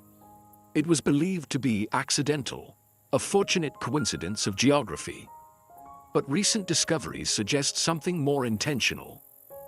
In 2014, a team of researchers analyzing linen wrappings from pre-dynastic cemeteries at sites like Padari and Mostageda made a startling discovery. The linen bore traces of a complex mixture: plant oils, resins, gum, and an antibacterial agent derived from conifer trees. The chemical composition closely resembled that found in much later mummification practices, some 2,500 years after these individuals were buried. This was not a natural accident. This was chemistry. This was a ritual. Could it be that mummification, one of Egypt's most iconic and sophisticated traditions, began not in the time of the pyramids, but in the Neolithic age? And if so, who were the people who practiced it? The graves themselves offer few clues. There are no grand monuments, only simple pottery, carved figurines, and flint tools buried alongside the dead. These were farming communities, likely governed by clan elders, living in an age when writing had not yet emerged. And yet, they treated their dead with care, selecting specific materials, wrapping the bodies with purpose, and applying a resinous mixture that seems far too advanced for its time. Where did this knowledge come from? Mainstream archaeologists propose that early Egyptian communities developed mummification through gradual experimentation, perhaps beginning with the realization that certain burial conditions preserved bodies better than others. Over time, these observations were ritualized, passed from one generation to the next, evolving into the complex embalming procedures of the Old and Middle Kingdoms. But the sophistication of the pre-dynastic resin mixtures complicates this theory. Some of the ingredients used, such as imported conifer resin, would not have been readily available in the Nile Valley. They suggest trade routes or resource networks far older than previously assumed.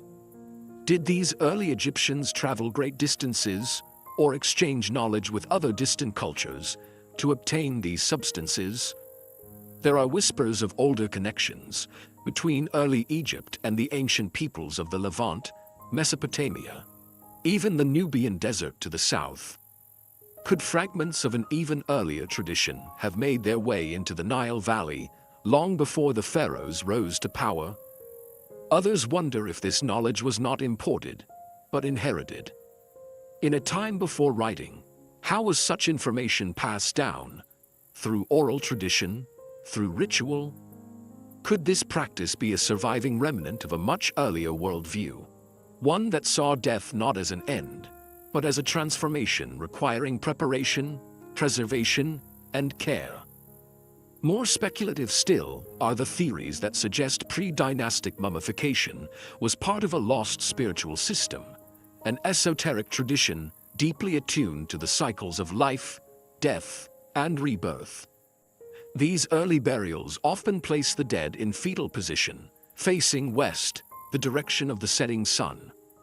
The symbolism is subtle, but powerful. It speaks of a belief in the afterlife, long before Osiris or Ra were named. Were these people anticipating something greater, laying the spiritual and ritual groundwork for the grand civilization that would follow? Or were they preserving something, someone, because they believed the body still held power beyond death? To this day, pre-dynastic mummies remain rare. Most were destroyed by time, erosion, or looting. Those that survive are fragile, difficult to date, and often lacking context. And yet, they remain silent testaments to a mystery buried deeper than dynastic memory.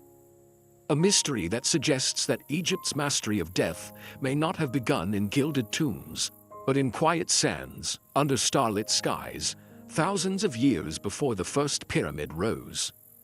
So we ask, were these early mummifiers merely experimenting, or reviving something older?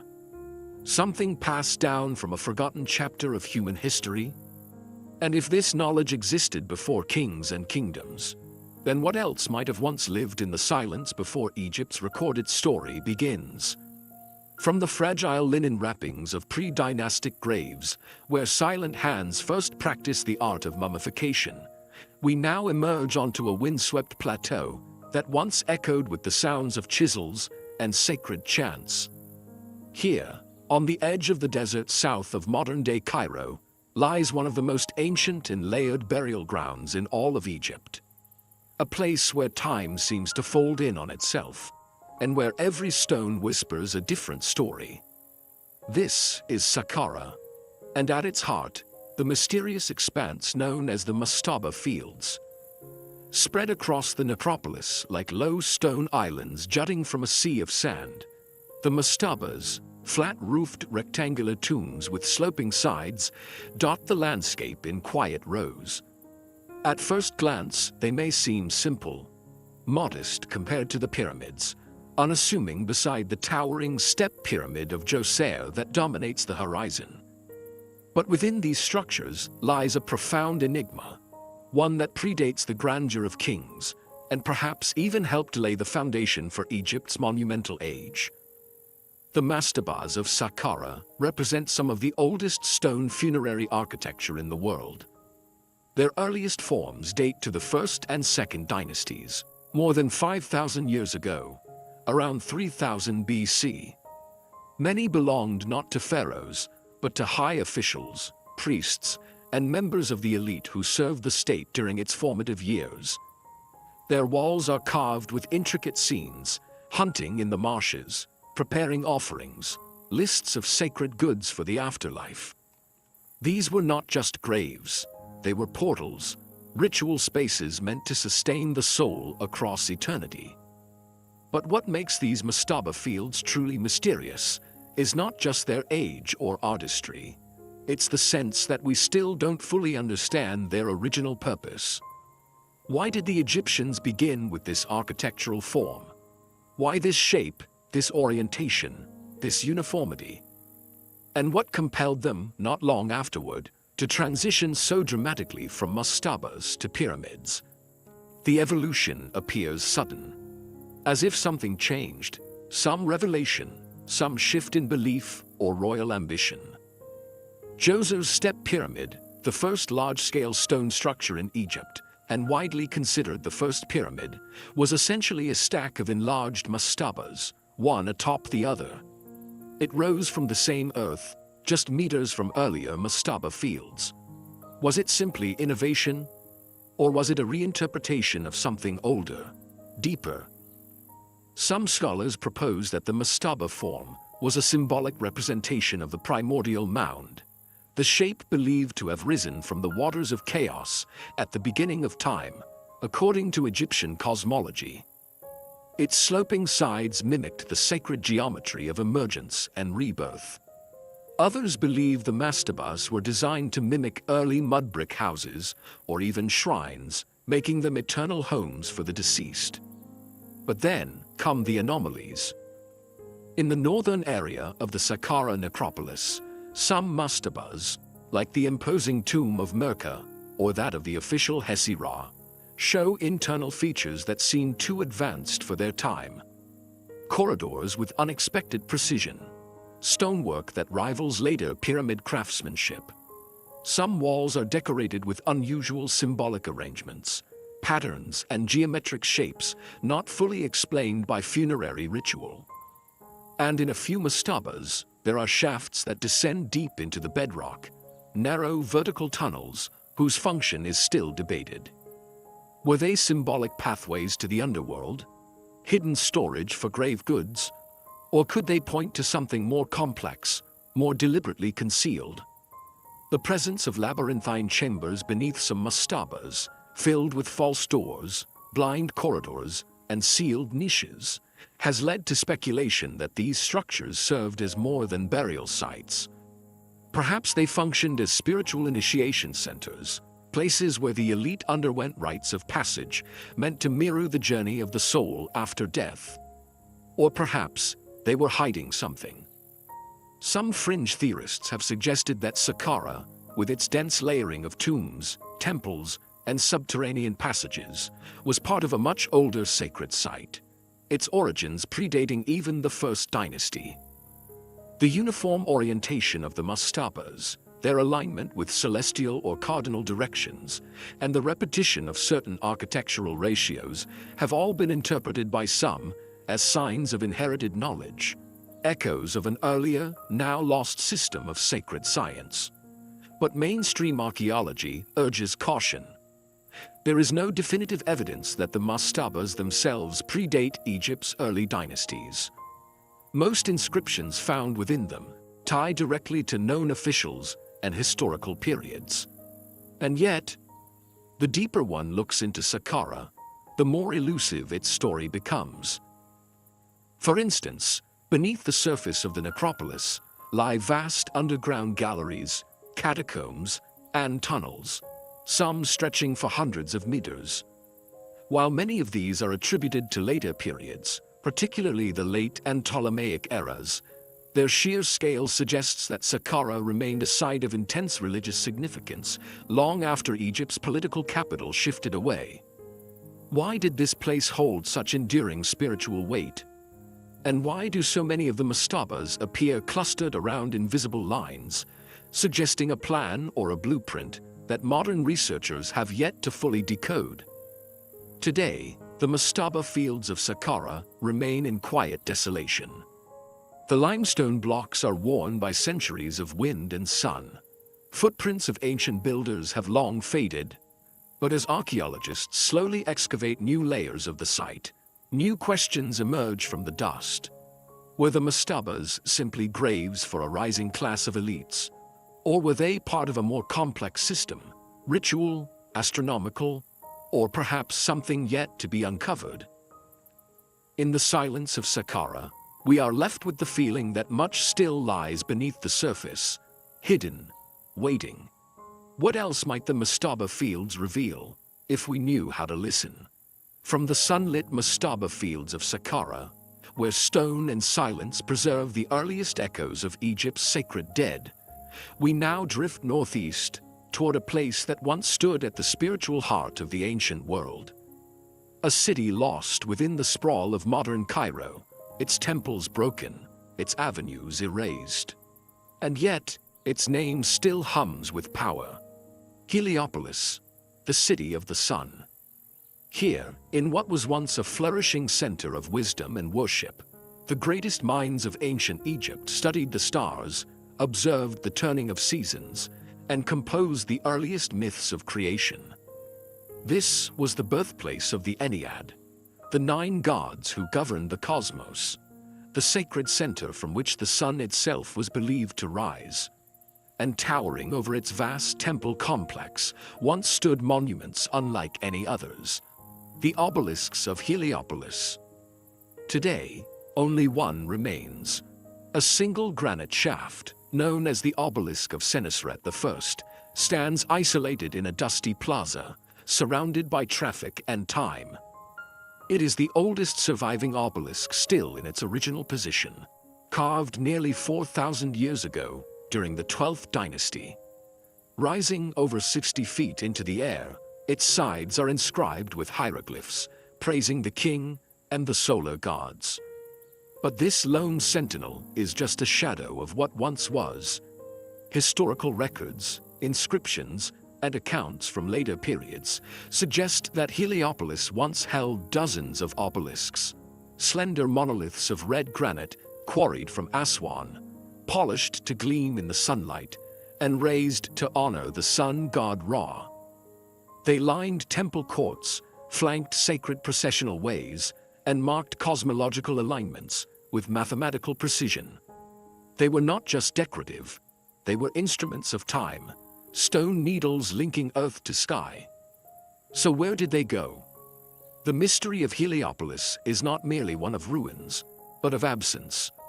Unlike Karnak or Luxor, where remnants of temples still stretch into the sky, Heliopolis has all but vanished. The massive stone walls, the sanctuary of Ra, the libraries, the sacred pools, all gone. And the obelisks that once stood in such abundance, scattered across the world. Some were taken in antiquity.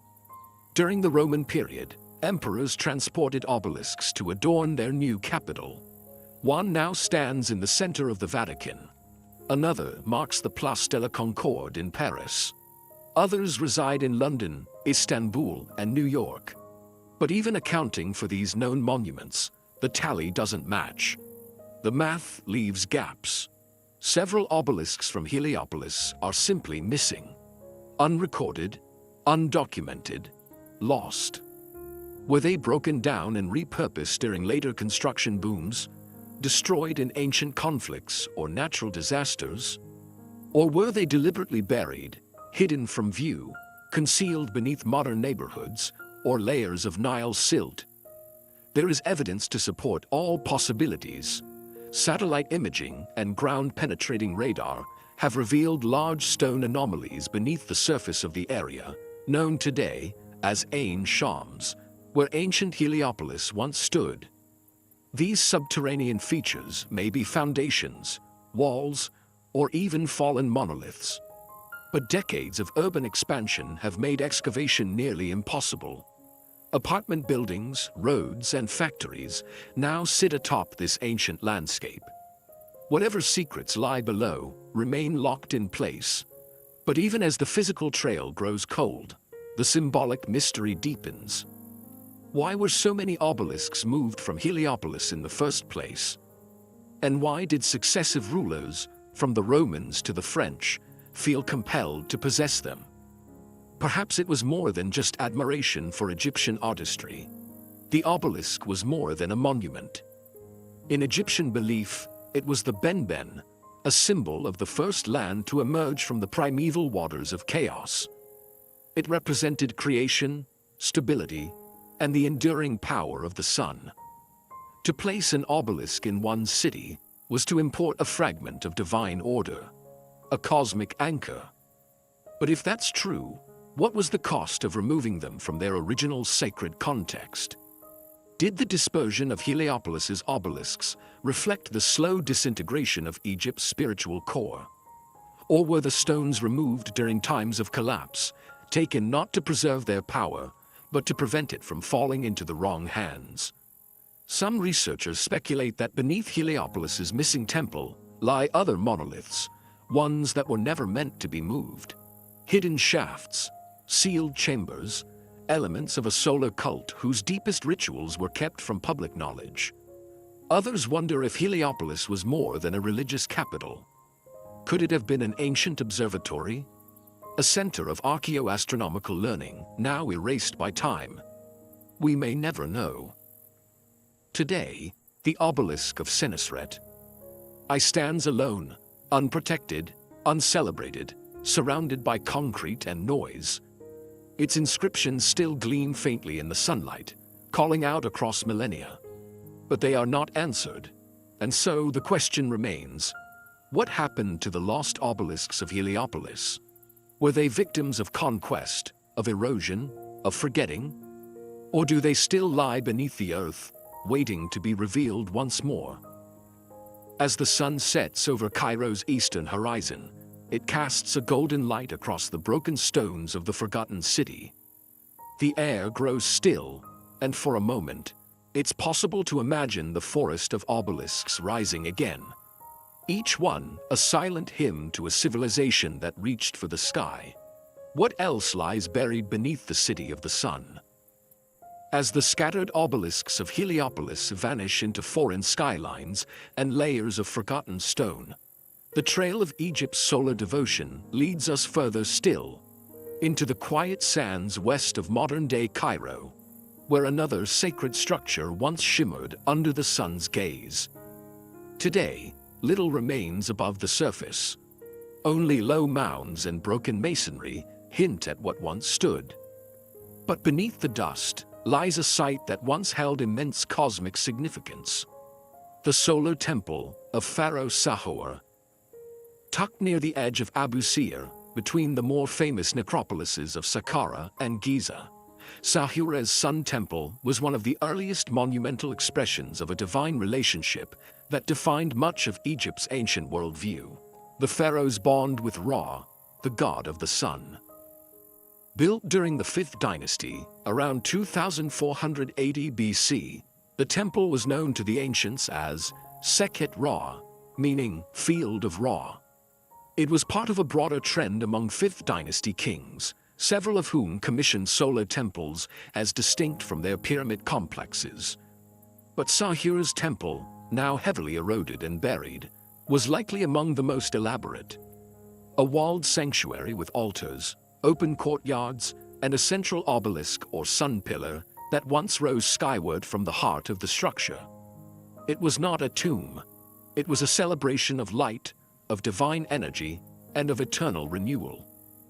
But why here? Why in this specific patch of desert, away from the traditional burial grounds of the elite? And why did the practice of building solar temples vanish almost as suddenly as it emerged? Mainstream Egyptology suggests that the solar temples of the 5th dynasty reflect a theological shift.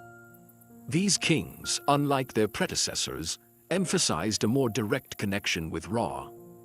The emergence of the Sun Temples coincides with the growing power of the priesthood of Heliopolis, and possibly a political alliance with its rising religious elites.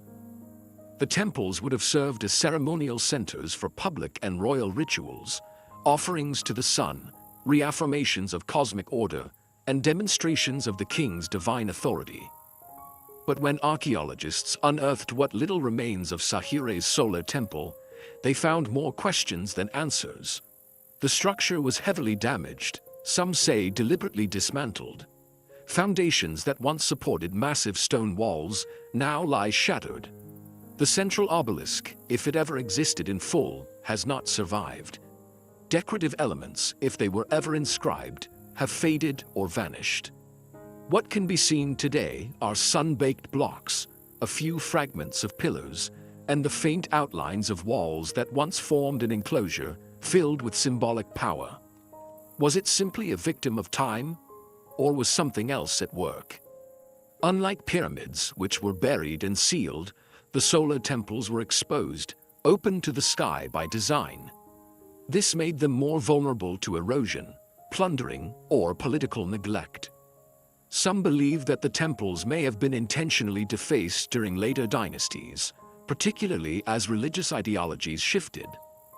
By the New Kingdom, Ra had merged into the more complex deity of Amun-Ra, and many of the earlier sun cult rituals had been replaced or reinterpreted. But even within the 5th dynasty, the Sun Temples seemed to carry a deeper enigma.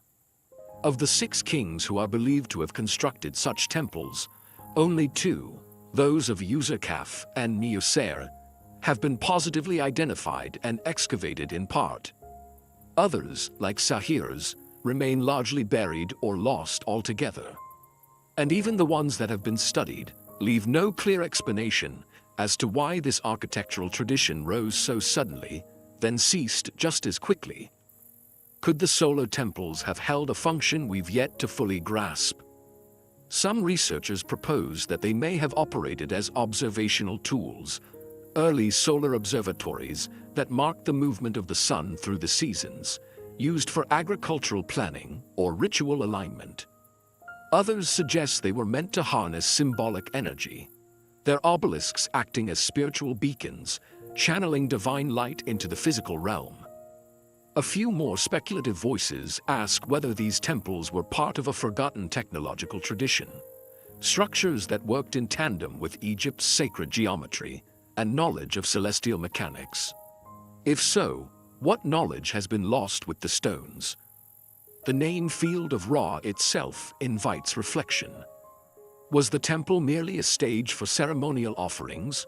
Or did the ancient Egyptians believe this was a true field of divine presence, a liminal zone where the physical and celestial worlds met?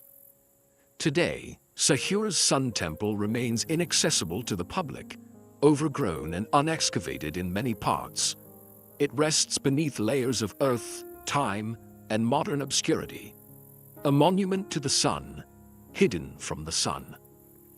And so we are left with a paradox. A temple built for light, now lost in shadow. A structure meant to proclaim the eternal presence of the sun god, now known only through fragments, footnotes, and broken stone. What happened to the solar temple of Sahura? Why was it built with such intention, then left to disappear? And what truths about Egypt's understanding of the cosmos of life, kingship, light, might still lie buried in the sand? As the sun sets over Abu Sir, casting long shadows over the desert, one is reminded that even the most radiant monuments can vanish, and that sometimes the brightest mysteries leave the faintest traces behind. As the fading sun retreats behind the sands of Abu Sir, leaving the solar temple of Sahura cloaked in quiet mystery, we turn now to a different kind of artifact, smaller in scale, yet steeped in an equally enigmatic aura. These are not grand monuments or towering obelisks, but slender, carved objects, once tucked into burial goods, clutched in the hands of the dead, or hidden beneath linen wrappings. They are known as wands of protection, and they carry with them the echoes of a spiritual world still barely understood. Most of these curved wands, typically crafted from hippopotamus ivory, were discovered in tombs dating from the Middle Kingdom, roughly between 2050 and 1650 BC. Yet their style, symbolism, and function suggest far older roots. Each wand, no more than a foot in length, is intricately inscribed with scenes of fantastical beings, hieroglyphic invocations, and most curiously, an array of animal-headed figures that seem to walk a fine line between the mythic and the otherworldly. Jackal-headed guardians, serpent-tailed creatures, lion-faced deities flanked by wielders of knives. These are not representations of the major gods of Egypt, Ra, Osiris, or Isis, but a different pantheon entirely. Figures without temples, without mythology, whose roles seem bound more to magic than theology. What were these beings meant to do? And who, or what, did they protect against? Mainstream scholars interpret the wands as ritual tools, likely used in protective ceremonies surrounding childbirth, early infancy, and funerary rites. The curved shape, reminiscent of a crescent or tusk, is often associated with feminine power and the defensive strength of wild animals. Hippopotamuses in particular were symbols of ferocity and motherhood, especially the goddess Taweret, who appears frequently in protective contexts. Some of the wands are inscribed with phrases invoking life, health, and rebirth. Others depict knife-wielding spirits battling serpents or guarding gateways. The suggestion is clear. These objects served as spiritual shields, crafted to guard the vulnerable from unseen forces. Forces not just of illness or danger, but of chaos itself. Yet despite the common themes of protection and rebirth, the figures carved into these wands remain elusive. Many are composite beings, part animal, part human, whose features do not appear in traditional temple art. Some hold serpents or staffs. Others seem to move in pairs, guarding doorways or enclosing sacred space. Their forms suggest motion, intention, even personality, but not identity. Who were these entities? Were they personal guardians, summoned through ritual and given form in ivory? Or were they echoes of a forgotten belief system, preserved only through these surviving talismans? Some researchers have suggested that the wands represent beings from the liminal spaces of Egyptian cosmology, the thresholds between life and death, between birth and the afterlife. In this interpretation, the wands acted not just as charms, but as tools of navigation, guiding the soul, repelling hostile forces, and creating a safe passage between worlds. Others see in the iconography a much older stratum of belief, something pre-dynastic, even shamanic. The use of animal forms, particularly in combination, is a motif found in spiritual traditions across the ancient world. Could these wands be remnants of a more primal Egyptian spirituality, preserved in private rites long after state religion evolved into formalized theology? Even more puzzling is the geographic spread. Fragments of similar wands, though less elaborate, have been found in regions far from the Nile Valley, in Nubia, the Levant, and even parts of Mesopotamia. The resemblance is not always exact, but the themes recur. Animals guarding thresholds, curved ivory forms, inscriptions invoking protection. Was this a shared tradition among ancient cultures? A set of symbols passed along trade routes, or inherited from a common spiritual ancestor? Or is the similarity merely coincidence, testament to the universality of fear and hope in the face of the unknown? And then, there is the silence of the temples. Unlike other religious artifacts, the protective wands do not appear in temple rituals or public festivals. They are almost entirely confined to private, domestic, or funerary contexts. No ancient text explains their origin. No priestly decree defines their use. They exist at the margins, between the official and the personal, the sacred and the secret. Were they intentionally excluded from public religion? Or did they serve a parallel spiritual function, one outside the control of the state-sanctioned priesthood? Many of the surviving wands are now housed in museums, placed behind glass, labeled as amulets or ceremonial objects. But to see one up close is to feel something more. The grooves worn into the ivory by ancient hands, The deliberate, almost obsessive detail in the carving. The expressions on the animal faces, neither benign nor cruel, but watchful, as if they are still performing their task thousands of years later. What knowledge shaped their creation? What fears did they guard against? And what role did they play in the intimate, invisible lives of the ancient Egyptians? As night falls over the desert and the ancient necropolises grow still once more, the protective wands remain, silent witnesses to a belief system both familiar and strange. Perhaps they were never meant to be fully understood. Perhaps their magic lies in what they do not reveal.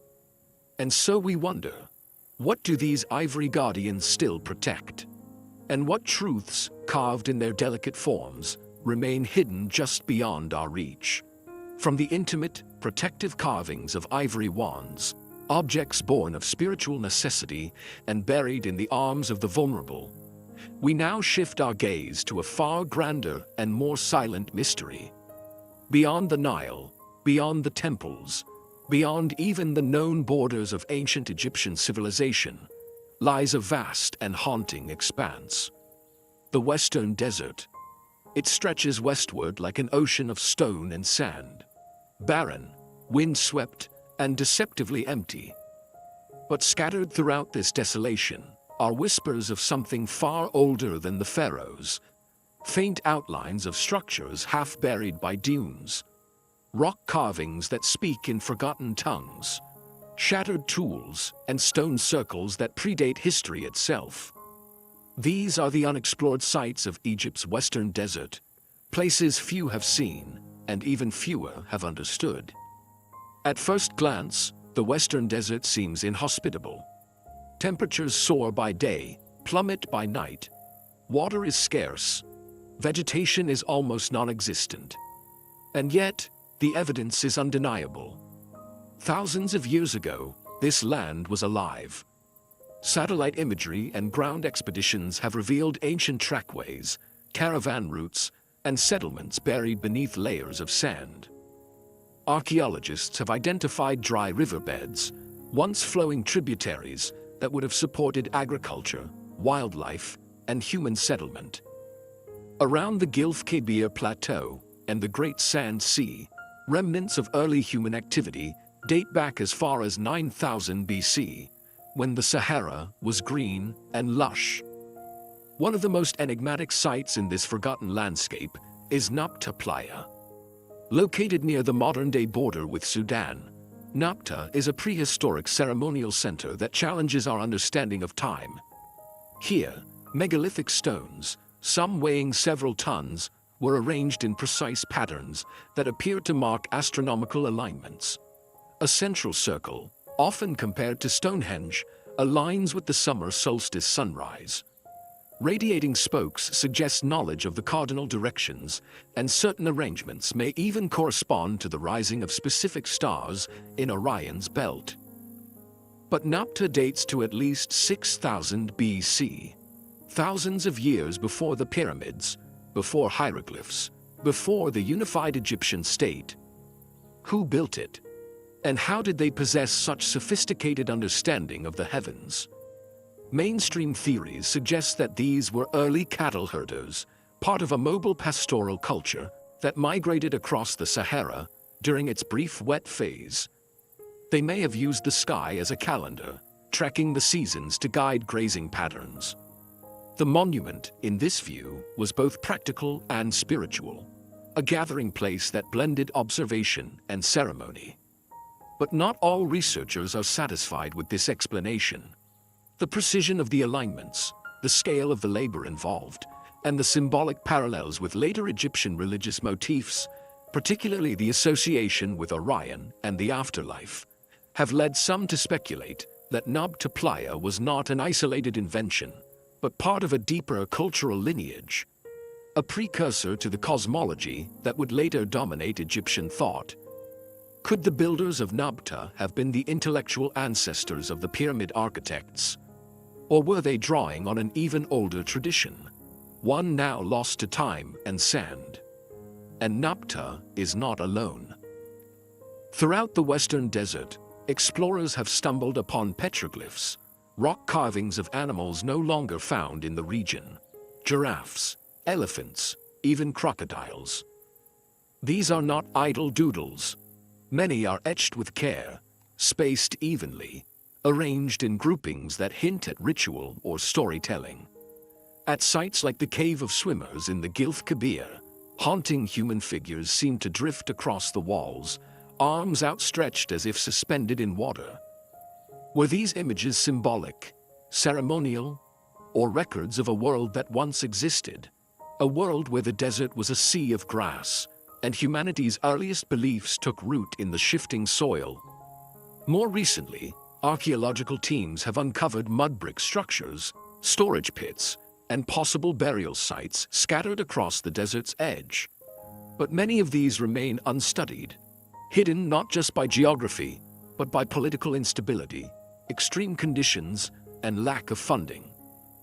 What lies beneath the dunes? Are there temples, cities, or even forgotten civilizations waiting to be rediscovered? Some researchers believe the desert may conceal the remains of entire cultures, ones that rose and fell before dynastic Egypt emerged. Cultures whose memory survives only as myths, embedded in later Egyptian stories of gods who ruled before men, of golden ages buried beneath the horizon.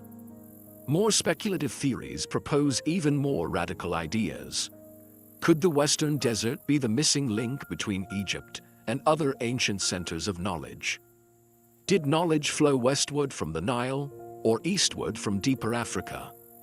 Or did it rise, briefly and brightly, in these now desolate lands, only to be swept away by climate collapse, leaving only monuments to mark their passing? Mainstream archaeology remains cautious, grounded in what the evidence can support. But even here, the silence speaks volumes. The Western Desert has been only lightly explored. Much of its potential remains buried, unexamined, undocumented. A few expeditions, a scattering of surveys, hardly enough to map a region the size of a small country. And with every shifting dune, the past slips further from reach. Yet the landscape still calls. Even in its emptiness, the Western Desert suggests something vast and unresolved. A place where time bends, and the boundary between history and prehistory blurs. What was Egypt before Egypt? Who were the desert people who looked to the stars, raised stones in alignment with celestial rhythms, and vanished before the world took notice? Perhaps their voices are still there, etched in stone, waiting to be heard. Waiting for the sand to shift just enough to reveal the next forgotten chapter. From the windswept silence of Egypt's Western Desert, where ancient roads vanish into sand and stars guided the forgotten, our journey now returns to stone, to carved chambers nestled deep within the bedrock of Egypt's necropolises. Inside, tombs built not for the living, but for eternity, there is a recurring presence, a shape carved into the walls like an architectural illusion. It is not a doorway in the physical sense. There is no passage, no threshold, but a symbol chiseled with purpose, a portal not meant to open into this world. These are the so-called false doors. Found throughout the Old Kingdom and beyond, these carved panels appear most often in mastabas and elite tombs, particularly between the 3rd and 6th dynasties, around 2700 to 2200 BC. They vary in size and complexity. Some are simple stelae, others are elaborately framed with columns, offering tables, and inscribed prayers. But they all share a common visual vocabulary, a central niche or panel, often flanked by decorative elements that suggest a doorframe. And most curiously, they are placed in walls that lead nowhere. At first glance, the false doors seem symbolic, perhaps decorative. But for the ancient Egyptians, it was much more than that. It was believed to be the point of contact between the world of the living and the world of the dead. A threshold through which the spiritual essence of a person, could pass. Offerings left by relatives, bread, beer, incense, water, were placed before these doors so that the deceased could absorb their essence, nourished by remembrance and ritual. Mainstream Egyptology supports this view. The false door was a sacred technology, a metaphysical conduit between dimensions. It wasn't designed to be used in the physical sense. It was a door for the soul, not the body. Yet the physical care and craftsmanship devoted to these false doors suggest a deeper complexity. Why construct something with such material precision, carved into limestone, aligned to cardinal points, and inscribed with elaborate texts, if it were only symbolic? Some false doors are positioned with astonishing architectural precision, aligned with shafts that run deep into the tomb, or placed directly opposite offering chapels lit by the rising sun.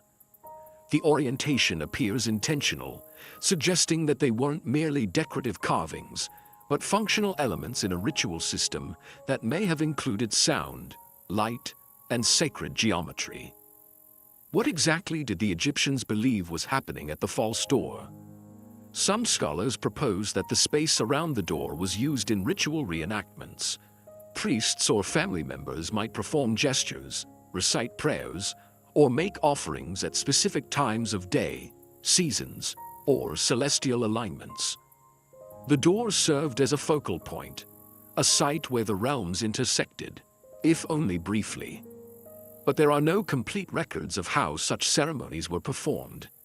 We are left with inscriptions, imagery, and structures whose full meaning has faded like pigment on stone. And then come the stranger patterns. Some false doors appear in unexpected places, hidden inside chambers, placed in tombs with no other elaborate decoration, or inscribed with figures that do not represent the tomb's occupant.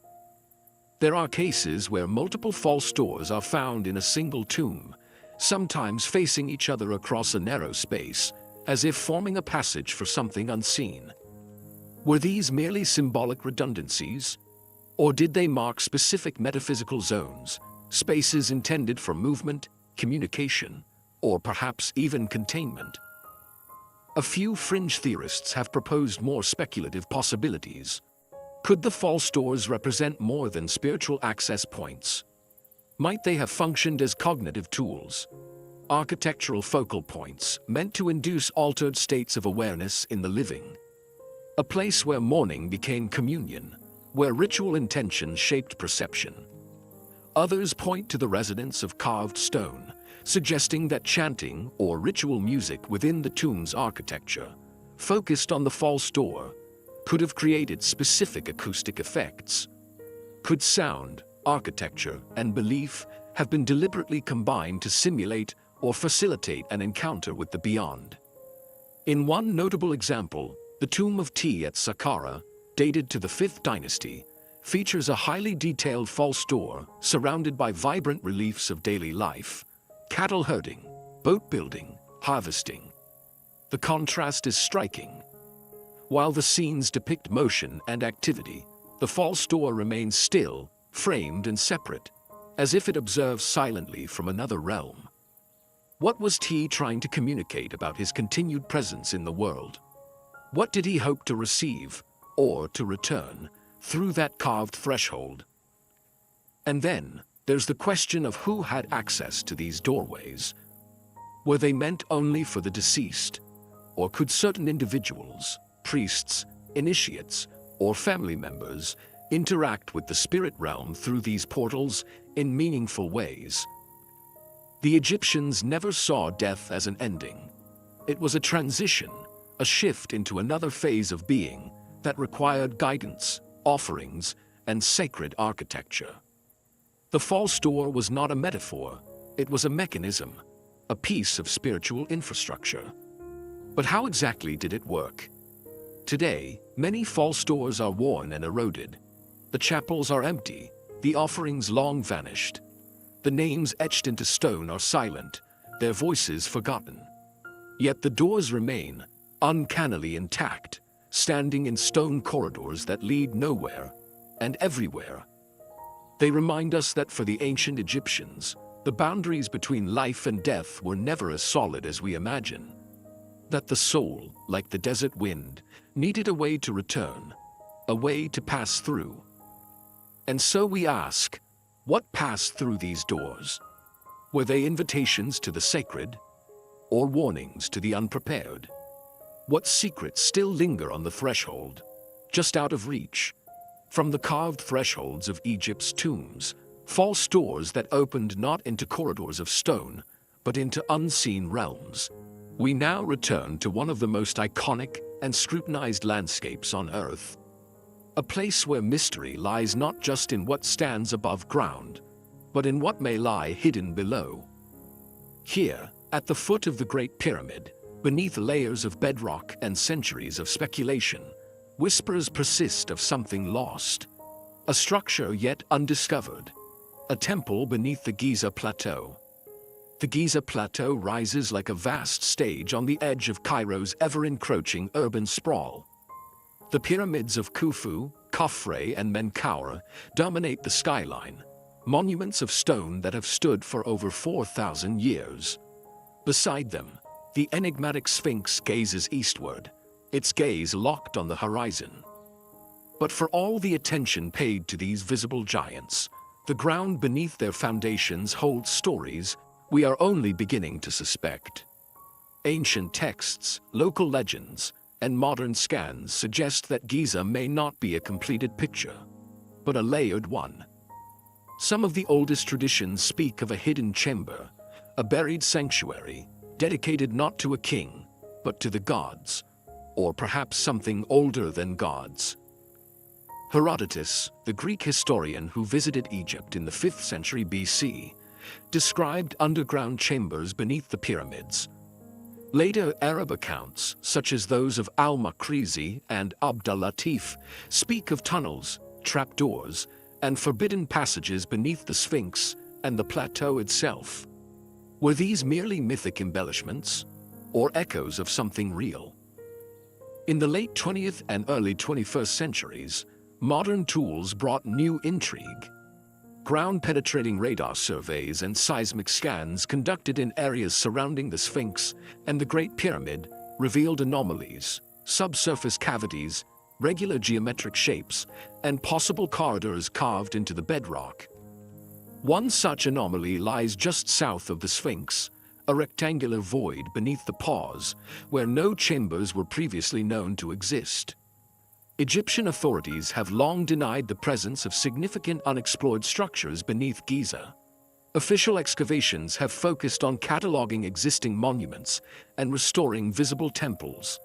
Yet independent researchers, engineers, geophysicists, and fringe historians alike continue to question whether the story is truly complete. The idea of a lost temple beneath the plateau is not new. Some propose that it predates the pyramids entirely. If true, it could belong to a pre-dynastic era, before writing, before pharaohs, perhaps even to a time when oral traditions remembered gods walking among men. A temple of initiation, a place of hidden knowledge. What might such a structure have looked like?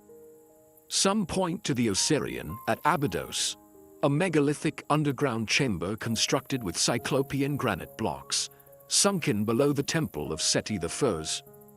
Others reference the Valley Temple of Khafre itself, whose core construction features enormous, uninscribed limestone blocks, suggestive of a much earlier phase of building.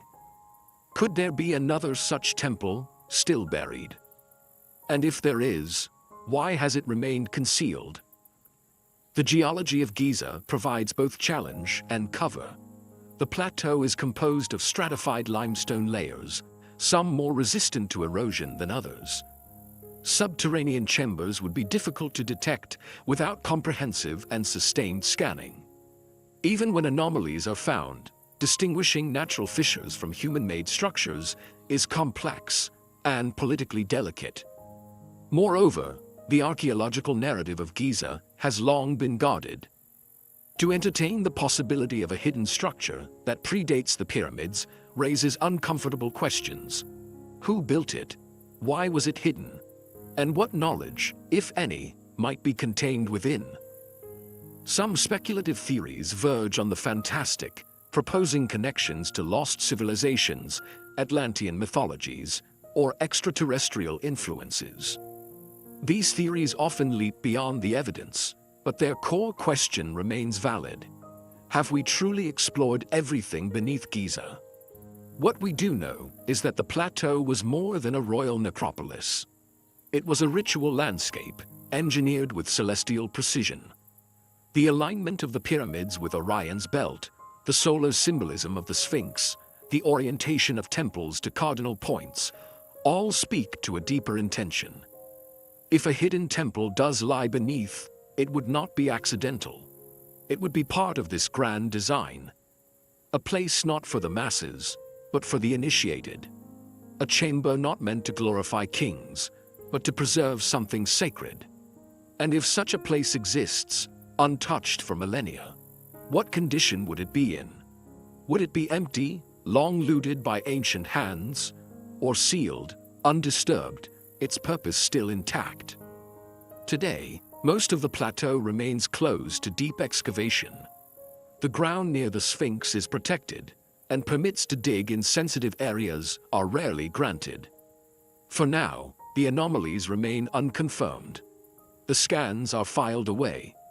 The mysteries rest beneath layers of limestone and bureaucracy. But the questions linger. Could the key to understanding Egypt's true origins lie not in its monuments, but beneath them?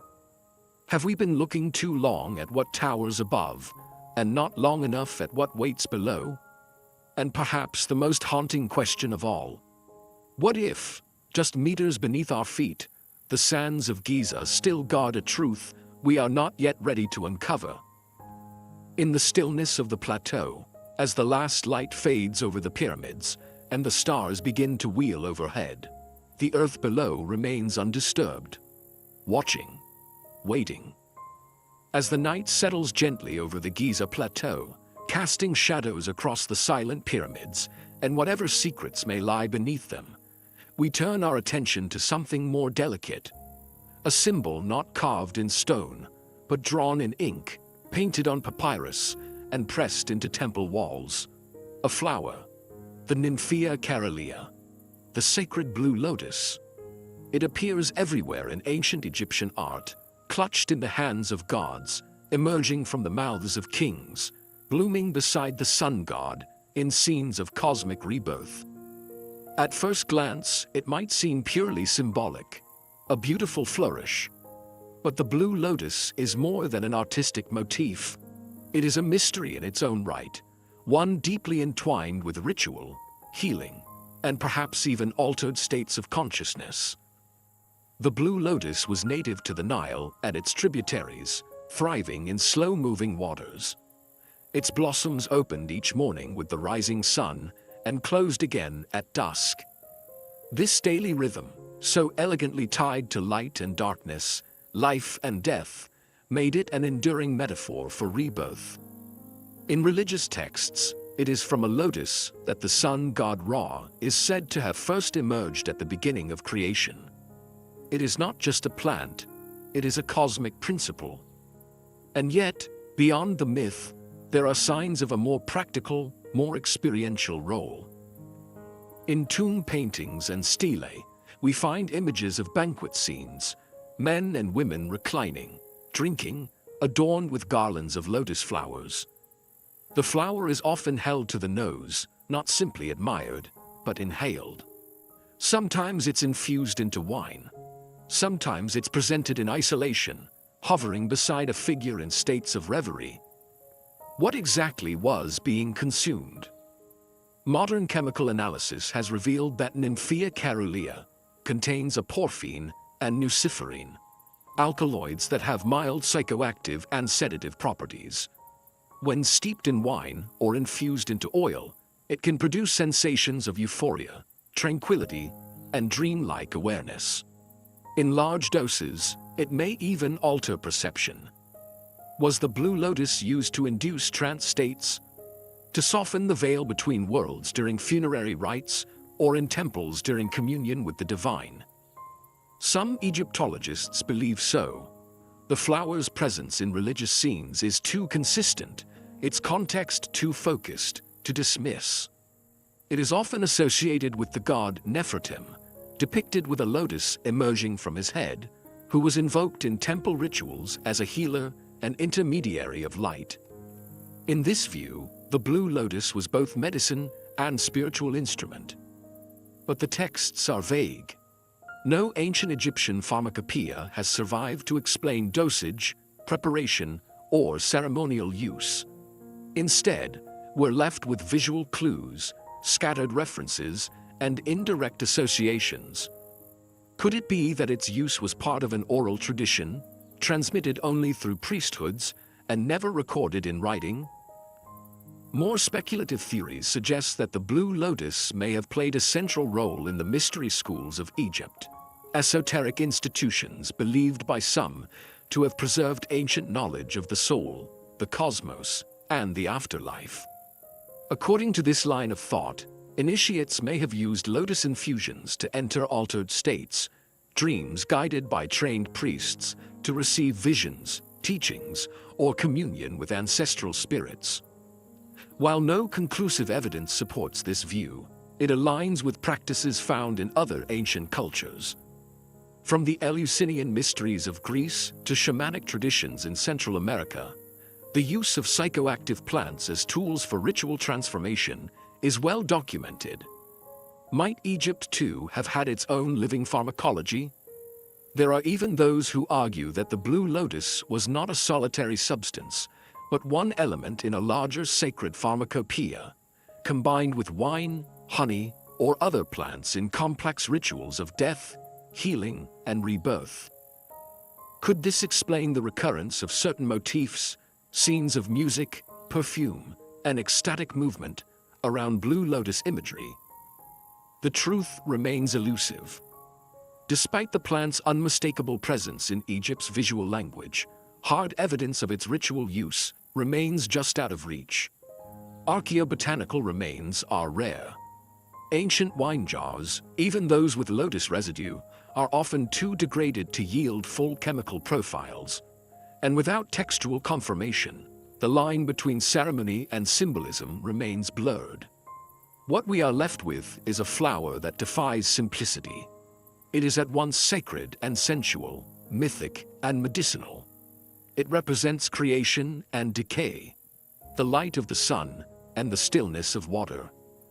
And always, it is placed in the most charged moments, in the hands of the dead, at the birth of gods, in the banquets of eternity. Did the Egyptians simply love its scent and symbolism?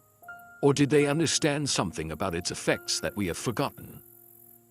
As the petals of the blue lotus open again in the mind's eye, it invites us to look beyond the visible, to imagine ritual not just as performance, but as experience, and to consider that the greatest mysteries may not be found only in temples or tombs, but in the quiet, floating blossoms of the Nile, gently opening toward the sun. What dreams did the ancients see when they drank from this sacred flower? And what truths might still lie hidden in its delicate, blue bloom? As the image of the blue lotus fades, a symbol of transcendence, quietly blooming upon the waters of the Nile, we return once more to Giza. But this time, not to what lies beneath or beyond, but to what lies within. Rising from the limestone bedrock in precise, deliberate symmetry, the Great Pyramid of Khufu stands not only as the oldest of the 7 wonders of the ancient world, but also its most enduring mystery. For millennia, it has towered over the desert, a mountain of 2.3 million stone blocks, each placed with astonishing precision. Scholars have studied its angles, debated its proportions, mapped its corridors and chambers. And yet, even after centuries of exploration, one question continues to deepen, rather than resolve. What is hidden inside? In 2017, a new chapter in the mystery was opened, not through excavation, but through particle physics. Using a non-invasive technique known as muon radiography, where cosmic particles known as muons are tracked as they pass through solid stone. Researchers from the Scan Pyramids project identified an anomaly. A void. A space approximately 30 meters long, positioned above the Grand Gallery and sealed within the core of the pyramid. It was not known from previous maps or architectural models. It had no connection to known passageways, no inscription, no entrance. It appeared to be completely isolated.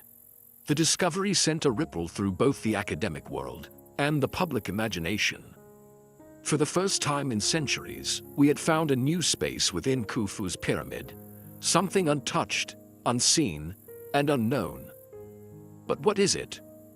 Mainstream Egyptologists were quick to offer cautious interpretations. Some suggested that the void might simply be a relieving chamber, an architectural necessity to reduce the weight of the stone above the Grand Gallery. Others proposed that it could be part of the internal ramp theory, a hypothesized construction method that involved spiraling corridors built within the pyramid, rather than outside. But the shape and scale of the void raised eyebrows. A relieving space, perhaps, but 30 meters in length. That would make it comparable in size to the Grand Gallery itself. Its symmetry, its positioning along the central axis of the pyramid. These elements suggest intentionality. If not structural, then what? Some researchers have proposed that the chamber may have held symbolic or ritual significance. The pyramid was, after all, more than a tomb. It was a machine of resurrection, a spiritual engine designed to propel the pharaoh's soul into the afterlife. Every angle, every alignment, every passage had meaning. Could this mysterious void have played a role in that cosmic journey?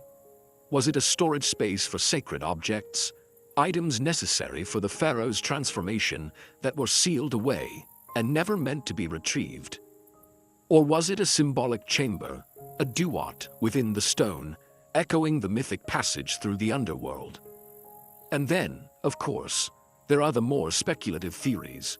Some suggest the chamber could be the legendary Hall of Records, a hypothetical archive said to contain lost knowledge from a forgotten civilization.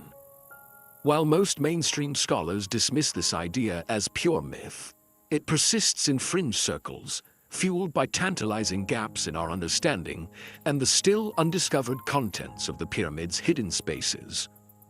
Others wonder whether the void was meant to be accessed at all. Could it have been a chamber not for humans, but for gods? Or for rituals conducted remotely, perhaps through resonance, light, or vibration? For now, the chamber remains sealed. No tunnels lead to it. No probes have entered.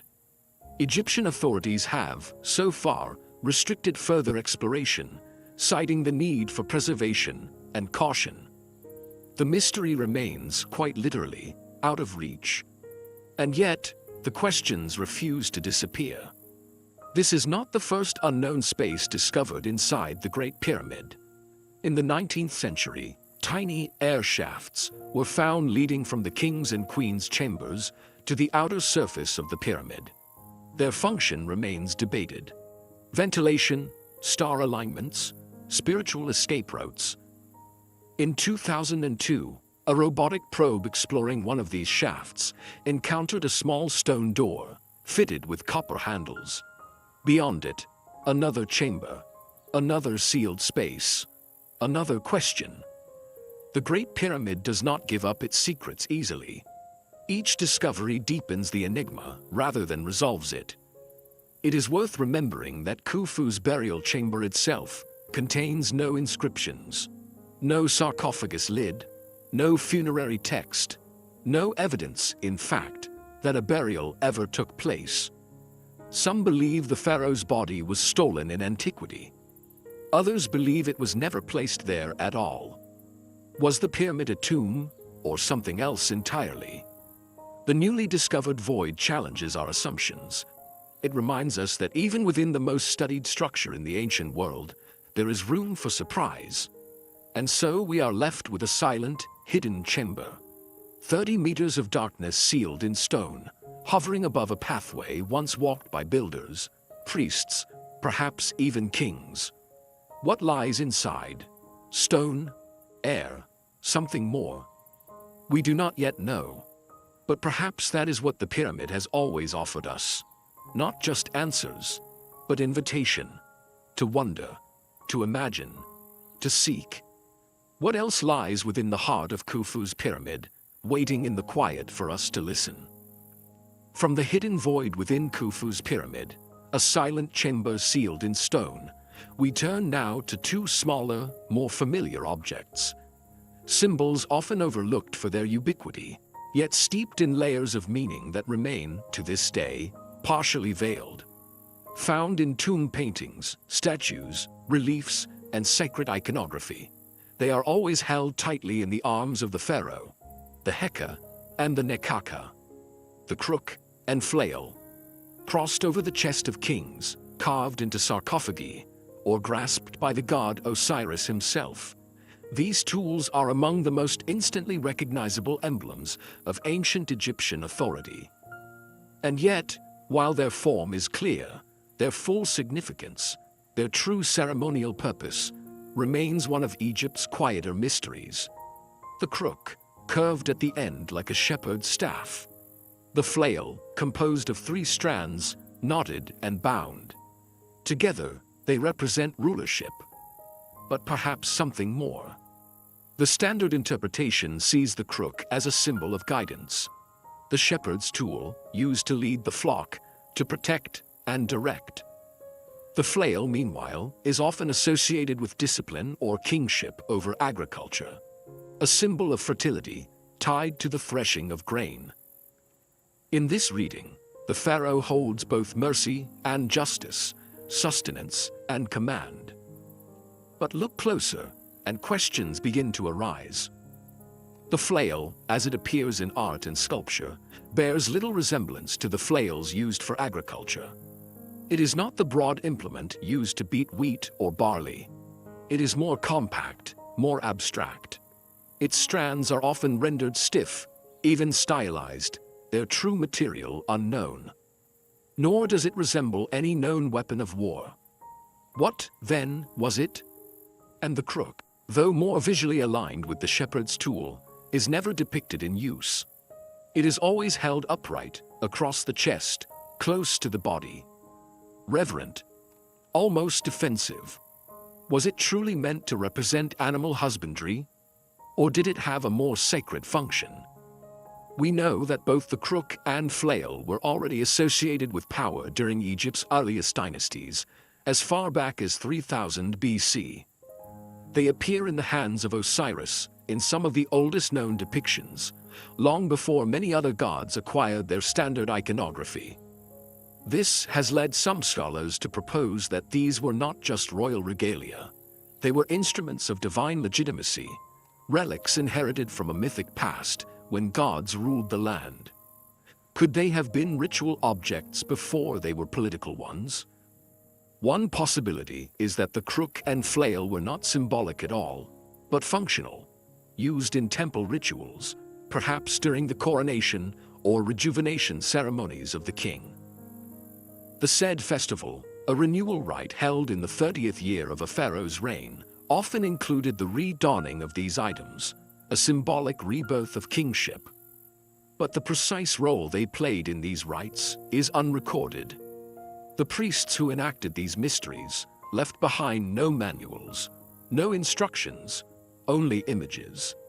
And so, we are left to reconstruct from context.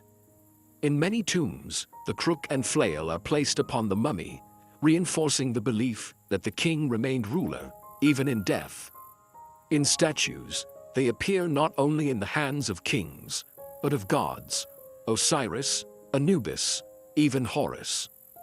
Were they tools of judgment, instruments of spiritual control? A more speculative interpretation links the crook and flail to cosmic balance. In this view, the pharaoh did not merely rule the people, he maintained Mayat, the divine order of the universe. The crook guided the soul, the flail regulated the forces of nature. One hand for the seen world, the other for the unseen. Still others look to the material. Though most surviving crooks and flails are depicted in reliefs or statues, a few physical examples have been uncovered, notably in the tomb of Tutankhamun. His crook and flail were crafted from gold and blue glass, inlaid with lapis lazuli, precious materials associated with the heavens. This celestial composition has led some to suggest that the regalia had astrological significance, acting as symbolic instruments of the sky. Perhaps they aligned with constellations. Perhaps they echoed rituals once performed under certain star patterns, long forgotten by the time of the New Kingdom. Even more tantalizing is the possibility that the crook and flail were once part of an ancient liturgical toolkit, belonging to a class of ritual objects that predate recorded history. Objects with original functions that were lost as myth overtook memory. Could they have once been used in the navigation of trance states, or to mark boundaries between sacred and profane space? The absence of definitive texts is striking. For all Egypt's monumental inscriptions and ritual books, the crook and flail remain unexplained. They are shown again and again in art, but never discussed directly. Their meanings are suggested, never defined. It is as if their power was so self-evident that no elaboration was needed. Or, as if that knowledge was meant to remain hidden. Perhaps the crook and flail were never meant to be understood by the masses. Perhaps their power lay not in what they did, but in what they represented to those who knew. Today, they remain icons. Museum visitors walk past them without a second glance, absorbed by gold masks and sarcophagi. Yet these two simple shapes, the curve and the strike, carry within them a coded language of ancient sovereignty, divine order, and spiritual guardianship. Why were they always crossed? Why always silent? And what does it mean that, even now, we do not truly know what they were meant to do? In the quiet halls of forgotten temples, in the still air of sealed tombs, perhaps the answers remain, written not in words, but in the posture of a king, hands crossed over his heart, holding symbols of a power we have yet to fully remember. From the tightly held regalia of the pharaoh, the crook and flail crossed in solemn silence, we move now to a far older enigma, hidden in the arid plains, where Egypt's cultivated lands begin to dissolve into the vast, empty desert. South of Cairo, near the lush basin of the Fayum Depression, ancient lines stretch across the sand. Long, low stone walls, often V-shaped, diverging like open wings, fading into the dust. These are the so-called desert kites. Their name, kite, comes not from Egyptian antiquity, but from the aerial photographs taken in the early 20th century, when pilots flying reconnaissance missions over the Middle East first noticed these strange geometric forms. From the sky, they resemble vast kites, two converging lines leading to a central enclosure, sometimes miles in length. They appear across arid regions of North Africa and the Arabian Peninsula, but in Egypt, their presence near Fayum poses a quiet mystery, one that has only recently drawn renewed attention. On foot, the structures are nearly invisible. Their walls, often no more than half a meter high, blend into the surrounding rock and sand. They are too low to serve as fortifications, too long to be tombs or dwellings. Some stretch for kilometers, weaving through the barren terrain, ending in circular or corral-like areas enclosed by stone. They are ancient. Some radiocarbon dating suggests they may be older than 5000 BC. Yet no one knows exactly who built them, or why. The prevailing theory is that desert kites were used for hunting.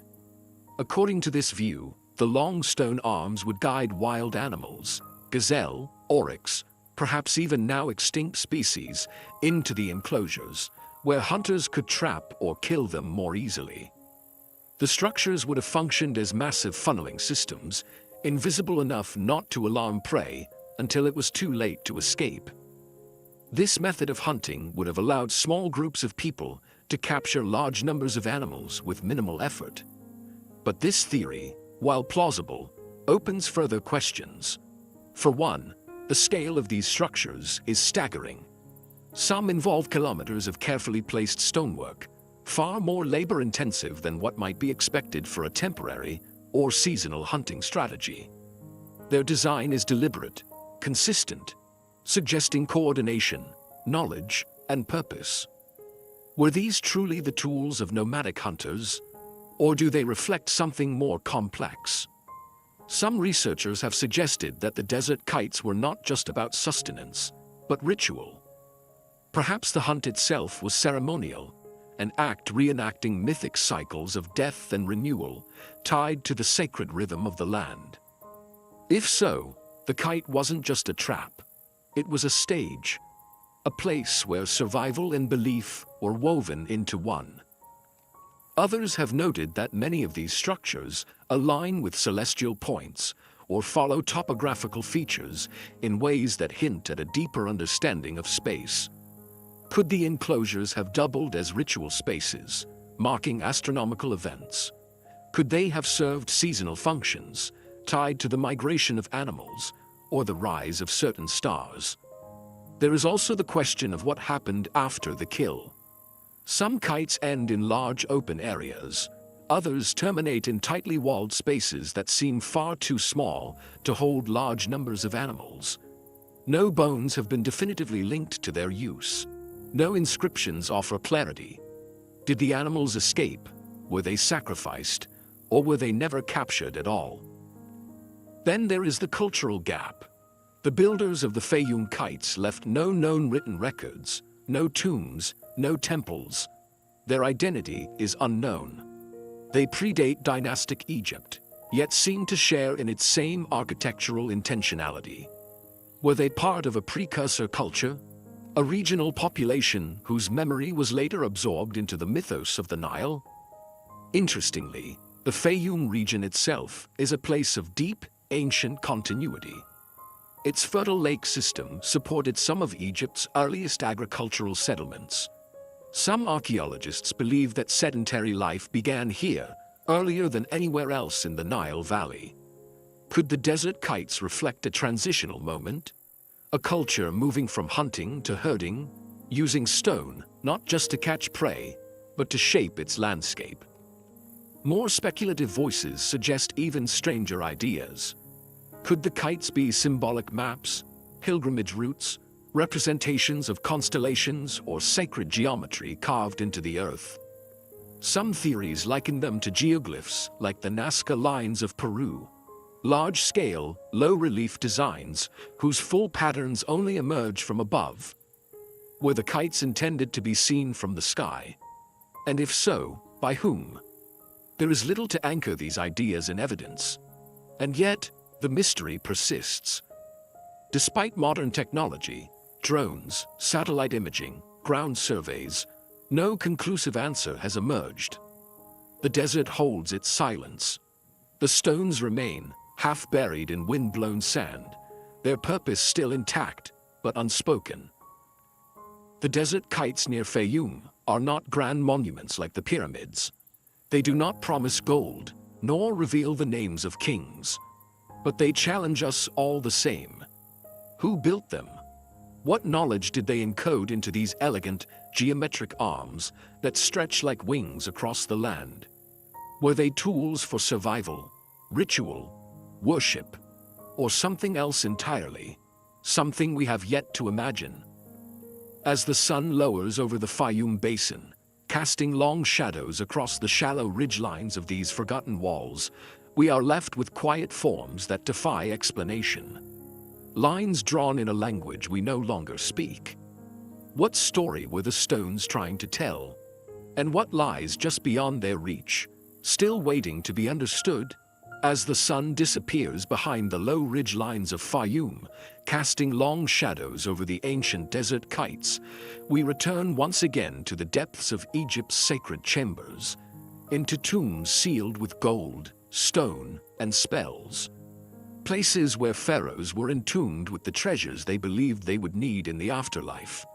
Amulets, thrones, statues of gods, chariots, and weapons. But amid these unmistakably Egyptian items, something else occasionally appears, something unexpected. Objects foreign in style, material, or origin. Artifacts that do not seem to belong. These are the non-Egyptian artifacts found in royal tombs. Mysterious pieces that raise a simple, yet perplexing question. How did they get here? Take, for instance, the famous tomb of Tutankhamun, discovered in 1922 by Howard Carter. Among its thousands of items, many of which are masterworks of Egyptian craftsmanship, were a handful that stood apart. A dagger with a blade made not of forged metal, but of meteoritic iron. A scarab carved from Libyan desert glass, a material formed only under extreme heat, possibly from a meteor impact. There were also inlays, beads, and fragments of materials that did not originate along the Nile. Lapis lazuli from Afghanistan, cedar wood from Lebanon, ebony likely from Central Africa. On one level, these findings are unsurprising. Egypt was never fully isolated. From the early dynastic period, it traded extensively with neighboring cultures, Byblos, Nubia, Punt, and later the Mycenaeans and Hittites. Caravans and river barges moved goods in and out of the empire. The presence of foreign materials, then, could simply reflect this rich web of economic and diplomatic exchange. But not all anomalies are so easily explained. Some artifacts defy not just geographical expectations, but chronological ones. At Abydos and Saqqara, tombs from the Old and Middle Kingdoms have yielded beads made from materials not believed to have been traded until centuries later. The techniques used in crafting certain gold filigree or inlaid stones resemble methods more common to Mesopotamian or Anatolian traditions than native Egyptian styles of the same period. In other cases, small figurines or decorative motifs echo iconography found far beyond Egypt's borders. Stylized animal forms, geometric patterns, or scenes of combat rendered not in the fluid, symbolic style of Egypt, but with an angularity more akin to steppe cultures or Aegean design. Are these the results of imported objects? Or did the artisans themselves move, bringing their traditions into Egyptian workshops? Then there is the matter of unexplained precision. The meteorite dagger found in Tutankhamun's tomb is a well-documented marvel, composed of iron with high nickel content, a composition matching known meteorites. But what is more curious is its craftsmanship. At the time of the young king's death, around 1323 BC, iron was still rare in Egypt, and typically of low quality. There is little evidence of advanced ironworking prior to the Iron Age proper, which came centuries later. Yet this blade is expertly made, suggesting either lost techniques or external input far ahead of Egyptian metallurgy. Where did it come from? Who forged it? Some scholars believe the dagger was a diplomatic gift, perhaps from Mitanni or the Hittites, offered during the complex political marriages that marked the late 18th dynasty. Others suggest it was an heirloom, passed down from a time when meteorites were viewed not merely as celestial stones, but as messages from the gods. But again, the explanations feel partial. Convenient. What if these artifacts were not simply trade goods, but the remnants of a deeper story? Some researchers have speculated that the foreign items found in royal tombs may be remnants of earlier, perhaps forgotten, cultural exchanges. Echoes of a time when Egypt's elite may have shared more in common with distant civilizations than we assume. Could there have been a shared symbolic language, one not preserved in writing, but in craftsmanship and form? Others go further, suggesting that Egypt's contact with distant cultures may not have always been incidental. That some of these foreign objects were not imported, but recovered, artifacts of ancient migrations, or even remnants of lost civilizations whose memory faded into myth. Such ideas remain controversial. Archaeology demands caution. It demands context. And yet, the context is sometimes missing. Why, for example, do some of these foreign objects appear only in royal tombs? If they were part of standard trade, why not more broadly distributed among the elite or the priesthood? Is it possible they were considered too powerful, too sacred, or too politically charged for general use? Were they tools, tokens, trophies? There is also the matter of how these objects were positioned. In some tombs, the foreign artifacts are found in places of prominence, laid directly beside the body of the king, or placed in shrines usually reserved for religious icons. In others, they are tucked away, hidden beneath more familiar relics. Was this reverence or secrecy? Did the ancient Egyptians themselves know the origins of these items? Or had they already become mysterious by the time they were interred? Curiosities passed down through generations, their meanings obscured, but their power still intact. We may never know. The tombs have been looted. The records are incomplete. The meanings in many cases were never written at all. And yet, the presence of these foreign artifacts lingers, like a whisper at the edge of history. Reminders that Egypt, for all its grandeur and self-contained mythology, was not alone. That the Nile was one thread in a far wider web of ancient connection. What knowledge arrived with these objects? What hands passed them through the desert, across mountains, or over open sea? And how many more remain, still buried, waiting to be rediscovered? As the tomb doors close and the torches dim, the question remains: were these artifacts mere gifts, or messages left behind, waiting to be understood? As the foreign artifacts of distant lands rest in the silent hands of Egypt's buried kings, mysterious gifts or heirlooms of forgotten alliances, we turn our gaze upward, to the stars, to the ancient sky that loomed unchanged above Egypt's sacred landscapes, and to the question: were Egypt's temples merely stone and ritual? Or were they also calendars, observatories, and cosmic instruments? Across Egypt, from the lush banks of the Nile to the sands of the southern border, great temples rise like petrified hymns to the divine. Karnak, Luxor, Abu Simbel, Dendera, Edfu. Each with its own story, its own geometry, its own purpose. But a curious pattern emerges when one studies their orientation, not toward rivers or roads, but toward the heavens. Many of Egypt's most sacred temples are aligned with astonishing precision to celestial events, solstices, equinoxes, heliacal risings, and star transits. The most famous of these alignments occurs at the great temple of Abu Simbel, built by Ramses II in the 13th century BC. Twice a year, on or near February 22nd and October 22, light enters the temple's inner sanctum and illuminates 3 of the 4 seated statues within: Ramses himself, the sun god Ra-Harakti, and the creator, god Amun. Only the 4th figure, Ptah, god of the underworld, remains in darkness. This event does not appear to be accidental. The timing may correspond to Ramses' birthday and coronation, anchoring the king's earthly reign to the divine rhythm of the cosmos. But how was such precision achieved, with only rudimentary tools and in a structure carved deep into solid rock? Karnak, the sprawling temple complex dedicated to Amun in Thebes, offers another example. Its main axis is aligned to the winter solstice sunrise.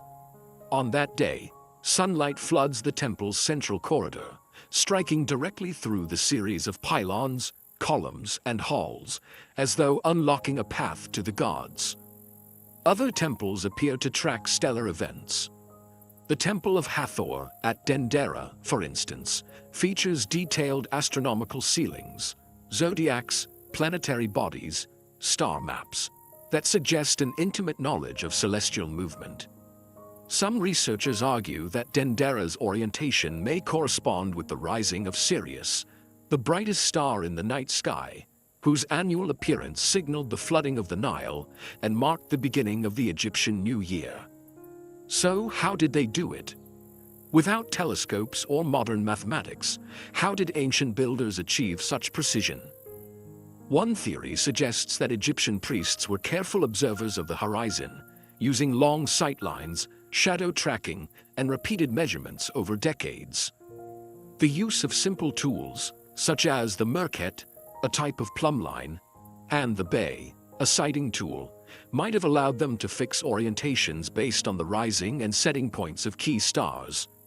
But others suspect there's more at play.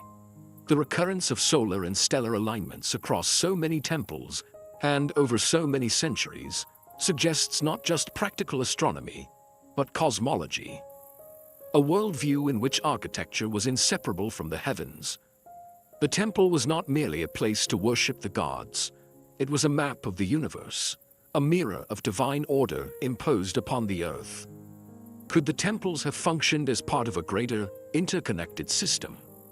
Some researchers point out that certain temples may align not just with celestial events, but with one another.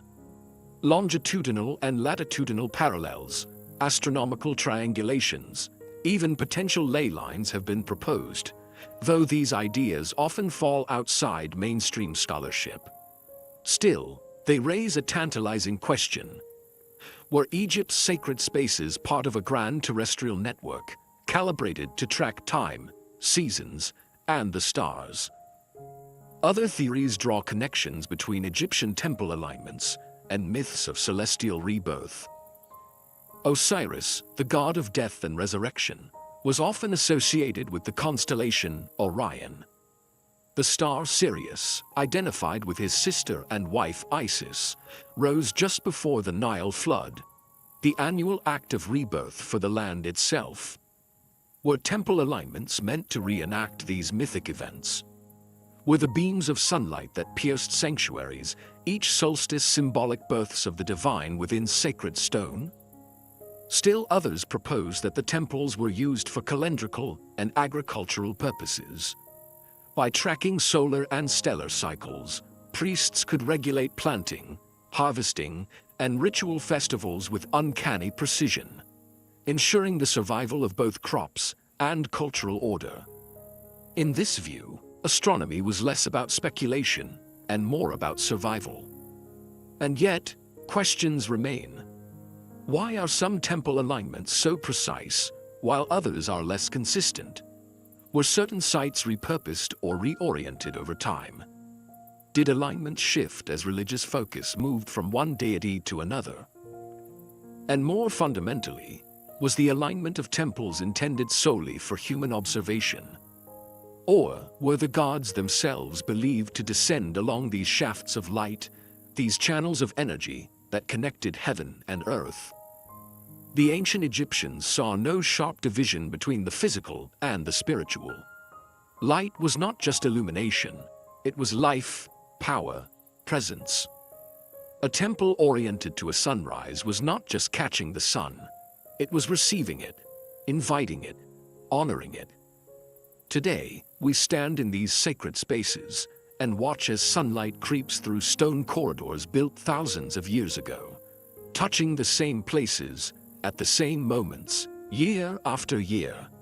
We marvel at the precision. We study the angles. But we still don't fully understand the purpose. Were these alignments meant to guide the soul? To open portals? To mark the heartbeat of a universe the ancients believed they lived within, not apart from? As the stars wheel overhead, just as they did in the days of the pharaohs, the stones remain fixed, waiting. What deeper messages might they still hold? What alignments remain unnoticed, silent, until the sky speaks again? As the sun's first light slices through a temple's stone corridor, perfectly aligned with a distant star or sacred date, it floods the sanctum with golden clarity. Yet, even as light guides the spirit, another, quieter force may have shaped these ancient structures: sound. Step inside an Egyptian temple and notice what happens. The outside world fades away. The air grows cool, the space narrows, and silence begins to thicken.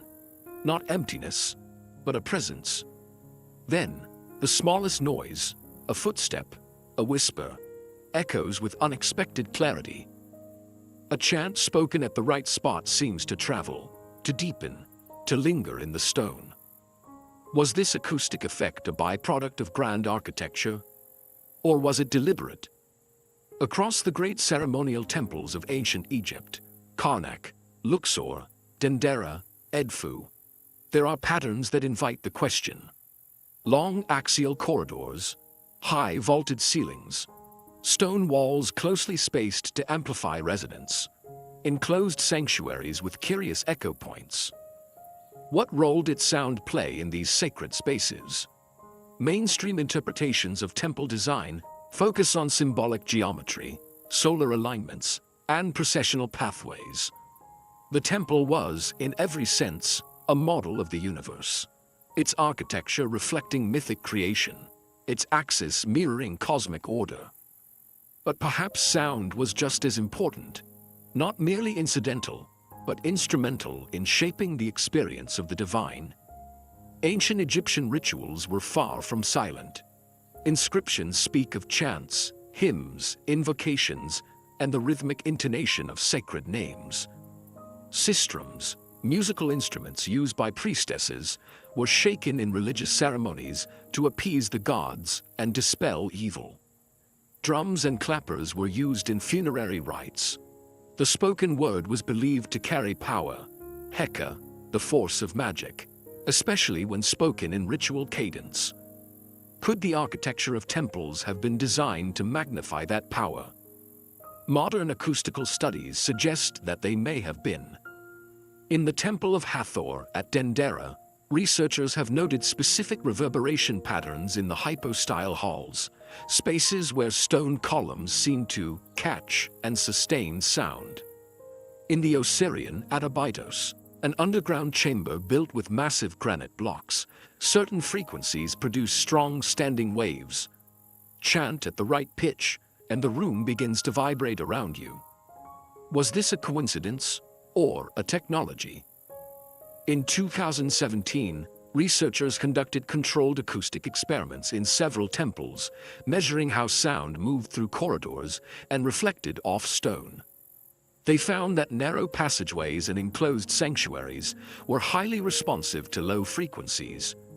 A human voice, especially when chanting vowel-rich phrases, could resonate powerfully, creating a physical sensation in the body. Some even speculate that these frequencies could alter consciousness, inducing a meditative or even trance-like state. If so, what were the priests and initiates experiencing during their rituals? Could the temple itself, its columns, its chambers, its carefully calculated voids, have been used as an instrument, a resonant body tuned to spiritual frequencies? Some researchers have drawn comparisons to other ancient sites around the world. At Malta's Hypogam, a Neolithic underground temple, low tones resonate so intensely that the entire chamber seems to pulse. In Chavin de Huantar in Peru, highland temples appear to channel sound through hidden ducts and stone galleries. Is it possible that ancient cultures independently discovered a sacred use of acoustics? In Egypt, this theory remains controversial. There are no surviving manuals on acoustic engineering. No explicit texts describing sound-based rituals in detail. And yet, the evidence is suggestive. In some temples, specific words or syllables appear in repetitive sequences, likely chanted aloud. Certain hieroglyphic spells contain rhythmic patterns, almost musical in nature. And the architecture itself, though massive and fixed, seems subtly designed to focus attention not just on sight, but on sound. Consider the festival hall of Thutmose III at Karnak. Its narrow, high-ceilinged hall creates a tunnel-like effect where a voice might be funneled forward with precision. Or the inner sanctum of the Temple of Luxor, where whispers can be heard with startling clarity despite thick stone barriers.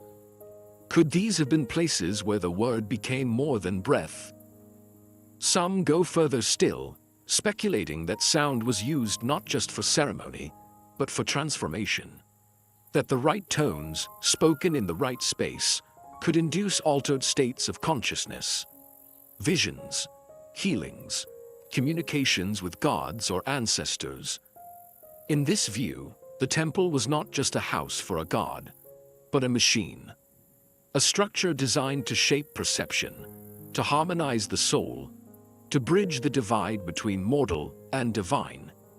Skeptics argue there's no hard evidence to support these claims, that the acoustics are byproducts of materials and form, not intention. But this overlooks one crucial point. Ancient Egypt was a civilization of extraordinary intention.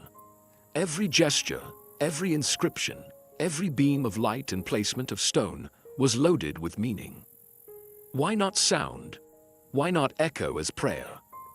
The temples remain, weathered but standing, their stone walls still humming with centuries of silence. And if you stand in the right place, at the right time, and speak, not loudly, but with care, you might hear it. A resonance, a whisper that stretches beyond the present. Could it be that ancient Egypt not only understood the power of sound, but built it into their holiest spaces? What else might the walls still remember, if we only knew how to listen? As the echoes of ancient chants fade through the resonant halls of Egypt's sacred temples, we move now from sound to silence, from the grand spaces of gods to the intimate stillness of a seated figure, captured forever in stone. These are the scribe statues, portraits of men frozen mid-thought, cross-legged, papyrus scroll upon their lap, eyes alert and knowing. But some of these statues hold more than memory. Within their carved forms, archaeologists have discovered something wholly unexpected: sealed compartments hidden deep within the stone. To the casual observer, the seated scribe is a familiar image from ancient Egypt. Calm, poised, attentive. Neither king nor god, yet positioned with reverence in tombs, temples, and shrines. These were not simply works of portraiture. The scribe was a sacred figure, a keeper of words, rituals, and divine secrets. In a civilization where writing was seen as an extension of cosmic order, the scribe stood at the boundary between language and magic. Most statues are solid, their forms carved from limestone, wood, or granite. But a small number, discovered across a range of sites and dating from the Old Kingdom through to the late period, contain hidden cavities. These hollows, often accessed through a plug or trapdoor, sealed flush with the statue's surface, were not immediately visible. Some were only discovered during conservation or X-ray imaging centuries after excavation. Inside, the findings are as curious as the design itself. Small scrolls, miniature offerings, bundles of linen, bits of faience, even pieces of bone or hair. None are labeled. None are explained in accompanying inscriptions. Their purpose remains unknown. Why would an image of a scribe contain a secret compartment? One theory is that these cavities functioned as reliquaries, containers for sacred remains, used in funerary rites or ancestor veneration. Perhaps the hair or bones were offerings, or even remnants of the scribe himself, linking the statue more intimately to its subject. But this explanation doesn't hold in every case. Some compartments contain no human material, only symbolic objects. Another possibility is that the cavities were intended to house written texts, perhaps magical spells, private prayers, or ritual instructions. A statue of a scribe might then serve not only as a likeness, but as a vessel for knowledge, a literal container of wisdom. But if that were true, why seal the contents so thoroughly? And why offer no clues on the surface as to what lay within?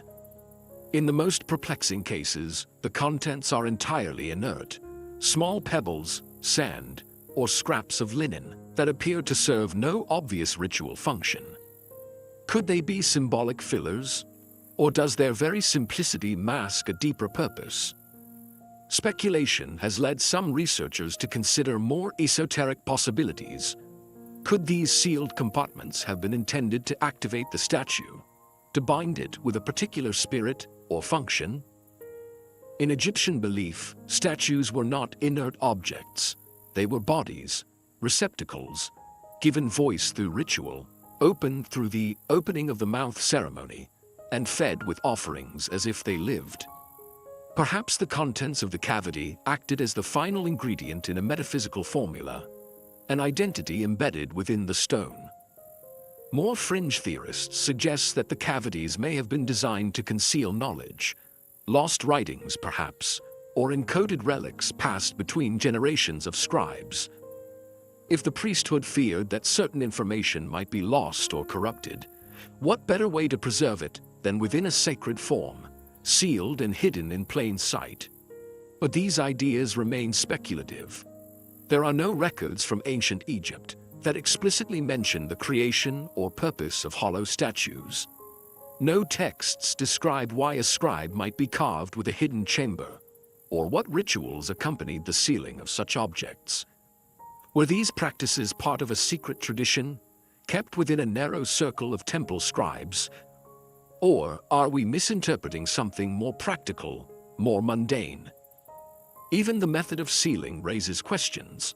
In several cases, the plugs used to seal the compartments are made of a different material than the statue itself: granite within limestone, wood within plaster, suggesting the intent was not to hide the cavity permanently, but to protect it. Yet no evidence suggests these plugs were ever removed in antiquity. Whatever was placed inside was meant to remain untouched. Why? Were the contents sacred, dangerous, or simply never meant for the living? One particularly enigmatic example comes from a tomb near Saqqara, where a beautifully carved scribe statue was found with a compartment sealed behind the figure's shoulder. Inside were two tightly wrapped bundles of linen, each containing a tiny scroll fragment and a smooth, polished stone. The text on the scroll was undecipherable, either faded beyond recognition or written in an unknown code. The stone, when tested, showed no markings and no mineral anomalies. What message, if any, lay within? And why was it entombed with the image of a man whose face we no longer recognize? As technology improves, more of these statues are being scanned and examined. But with every new discovery, the pattern only deepens the mystery. No two cavities are exactly alike. No two sets of contents tell the same story. There is no template, no formula, only questions. Were these compartments remnants of private devotion? Fragments of magical thinking preserved by a society that placed language at the heart of existence? Or do they point to a deeper tradition, one still obscured by the passage of time, waiting to be decoded? In the silence of museum galleries and storerooms, these statues sit still, eyes wide, hands poised eternally over their scrolls, watching, guarding. What truths did they once hold? And what might still lie sealed beneath the surface, just beyond reach, and just beyond understanding? As we leave behind the sealed compartments of silent scribes, those curious vessels of hidden knowledge, we now step into a far older whisper. A legend that lingers in shadowed corners of myth and memory. It is not found in temple inscriptions or royal decrees, but in stories passed through generations, recorded by foreign visitors, and hinted at in texts more ancient than empire itself. These are the legends of giant builders, beings of immense strength and scale, credited by some with the construction of Egypt's most enduring marvels. Stand before the Great Pyramid of Giza, or the immense pillars of Karnak, and one can understand why such tales endure. Blocks of limestone weighing 80 tons, obelisks cut from solid granite, transported hundreds of miles, colossal statues of pharaohs that tower more than 60 feet in height. The question arises as naturally as the desert wind. How? The ancient Egyptians left some clues, carvings of workers hauling statues, rolling stones, coordinating under the eye of overseers. Yet these depictions rarely match the scale of the projects themselves. The Great Pyramid alone contains over 2.3 million blocks, each weighing between 2 and 15 tons. No pulleys, cranes, or wheels were used, at least none that have survived. And no definitive written record exists explaining how these feats were achieved with the tools of the 3rd millennium BC. Enter the legend. Long after Egypt's golden age had faded, travelers and chroniclers from Greece, Rome, and the Arab world wrote of giants, of an ancient race of builders, titanic in stature, who raised the monuments in ages before kings. The 1st century AD historian, Josephus, references traditions in which the antediluvian patriarchs, giants descended from the Nephilim, constructed massive works of stone to preserve knowledge before a coming flood. Medieval Islamic writers like al-Makrizi and Abd al-Latif echoed these ideas, suggesting that beings of extraordinary size and strength had once ruled Egypt, leaving behind impossible architecture. Even earlier, in Egyptian myth itself, the gods and their first children, figures like Geb, Shu, and Osiris, were described as towering beings who walked the earth before the age of men. Their statues are often depicted at massive scale, their temples impossibly vast. Could these myths be echoes of a time when size and power were more than symbolic? Mainstream archaeology maintains that there is no evidence for such beings. No giant bones, no tools built for hands larger than our own. The Egyptians, they say, were masters of engineering, organization, and time. Thousands of laborers, working in coordination under skilled planners, could indeed move mountains. The legends of giants, in this view, are metaphor, myths born from awe and distance, the result of later cultures trying to comprehend the achievements of a lost civilization. But some anomalies continue to raise eyebrows. In the quarry at Aswan, an unfinished obelisk lies abandoned in place, cracked during the cutting process. It weighs an estimated 1,200 tons. Had it been completed and erected, it would have stood as the largest single piece of stone ever raised by human hands. Yet how such a stone could be transported, let alone lifted, remains unclear. No inscriptions accompany the site to explain the intended method. Other megalithic blocks, like those found at the Valley Temple of Khafra or beneath the Osirian at Abydos, are so precisely cut and so perfectly placed that even with modern technology, replicating them would be a challenge. Some show no chisel marks. Some are fitted with such accuracy that a knife blade cannot slip between them. Were these achievements merely the product of forgotten engineering techniques, or do they point to something more mysterious? Some fringe theorists propose that the ancient builders, giant or not, possessed knowledge now lost to us. A different understanding of physics, sound, or material manipulation.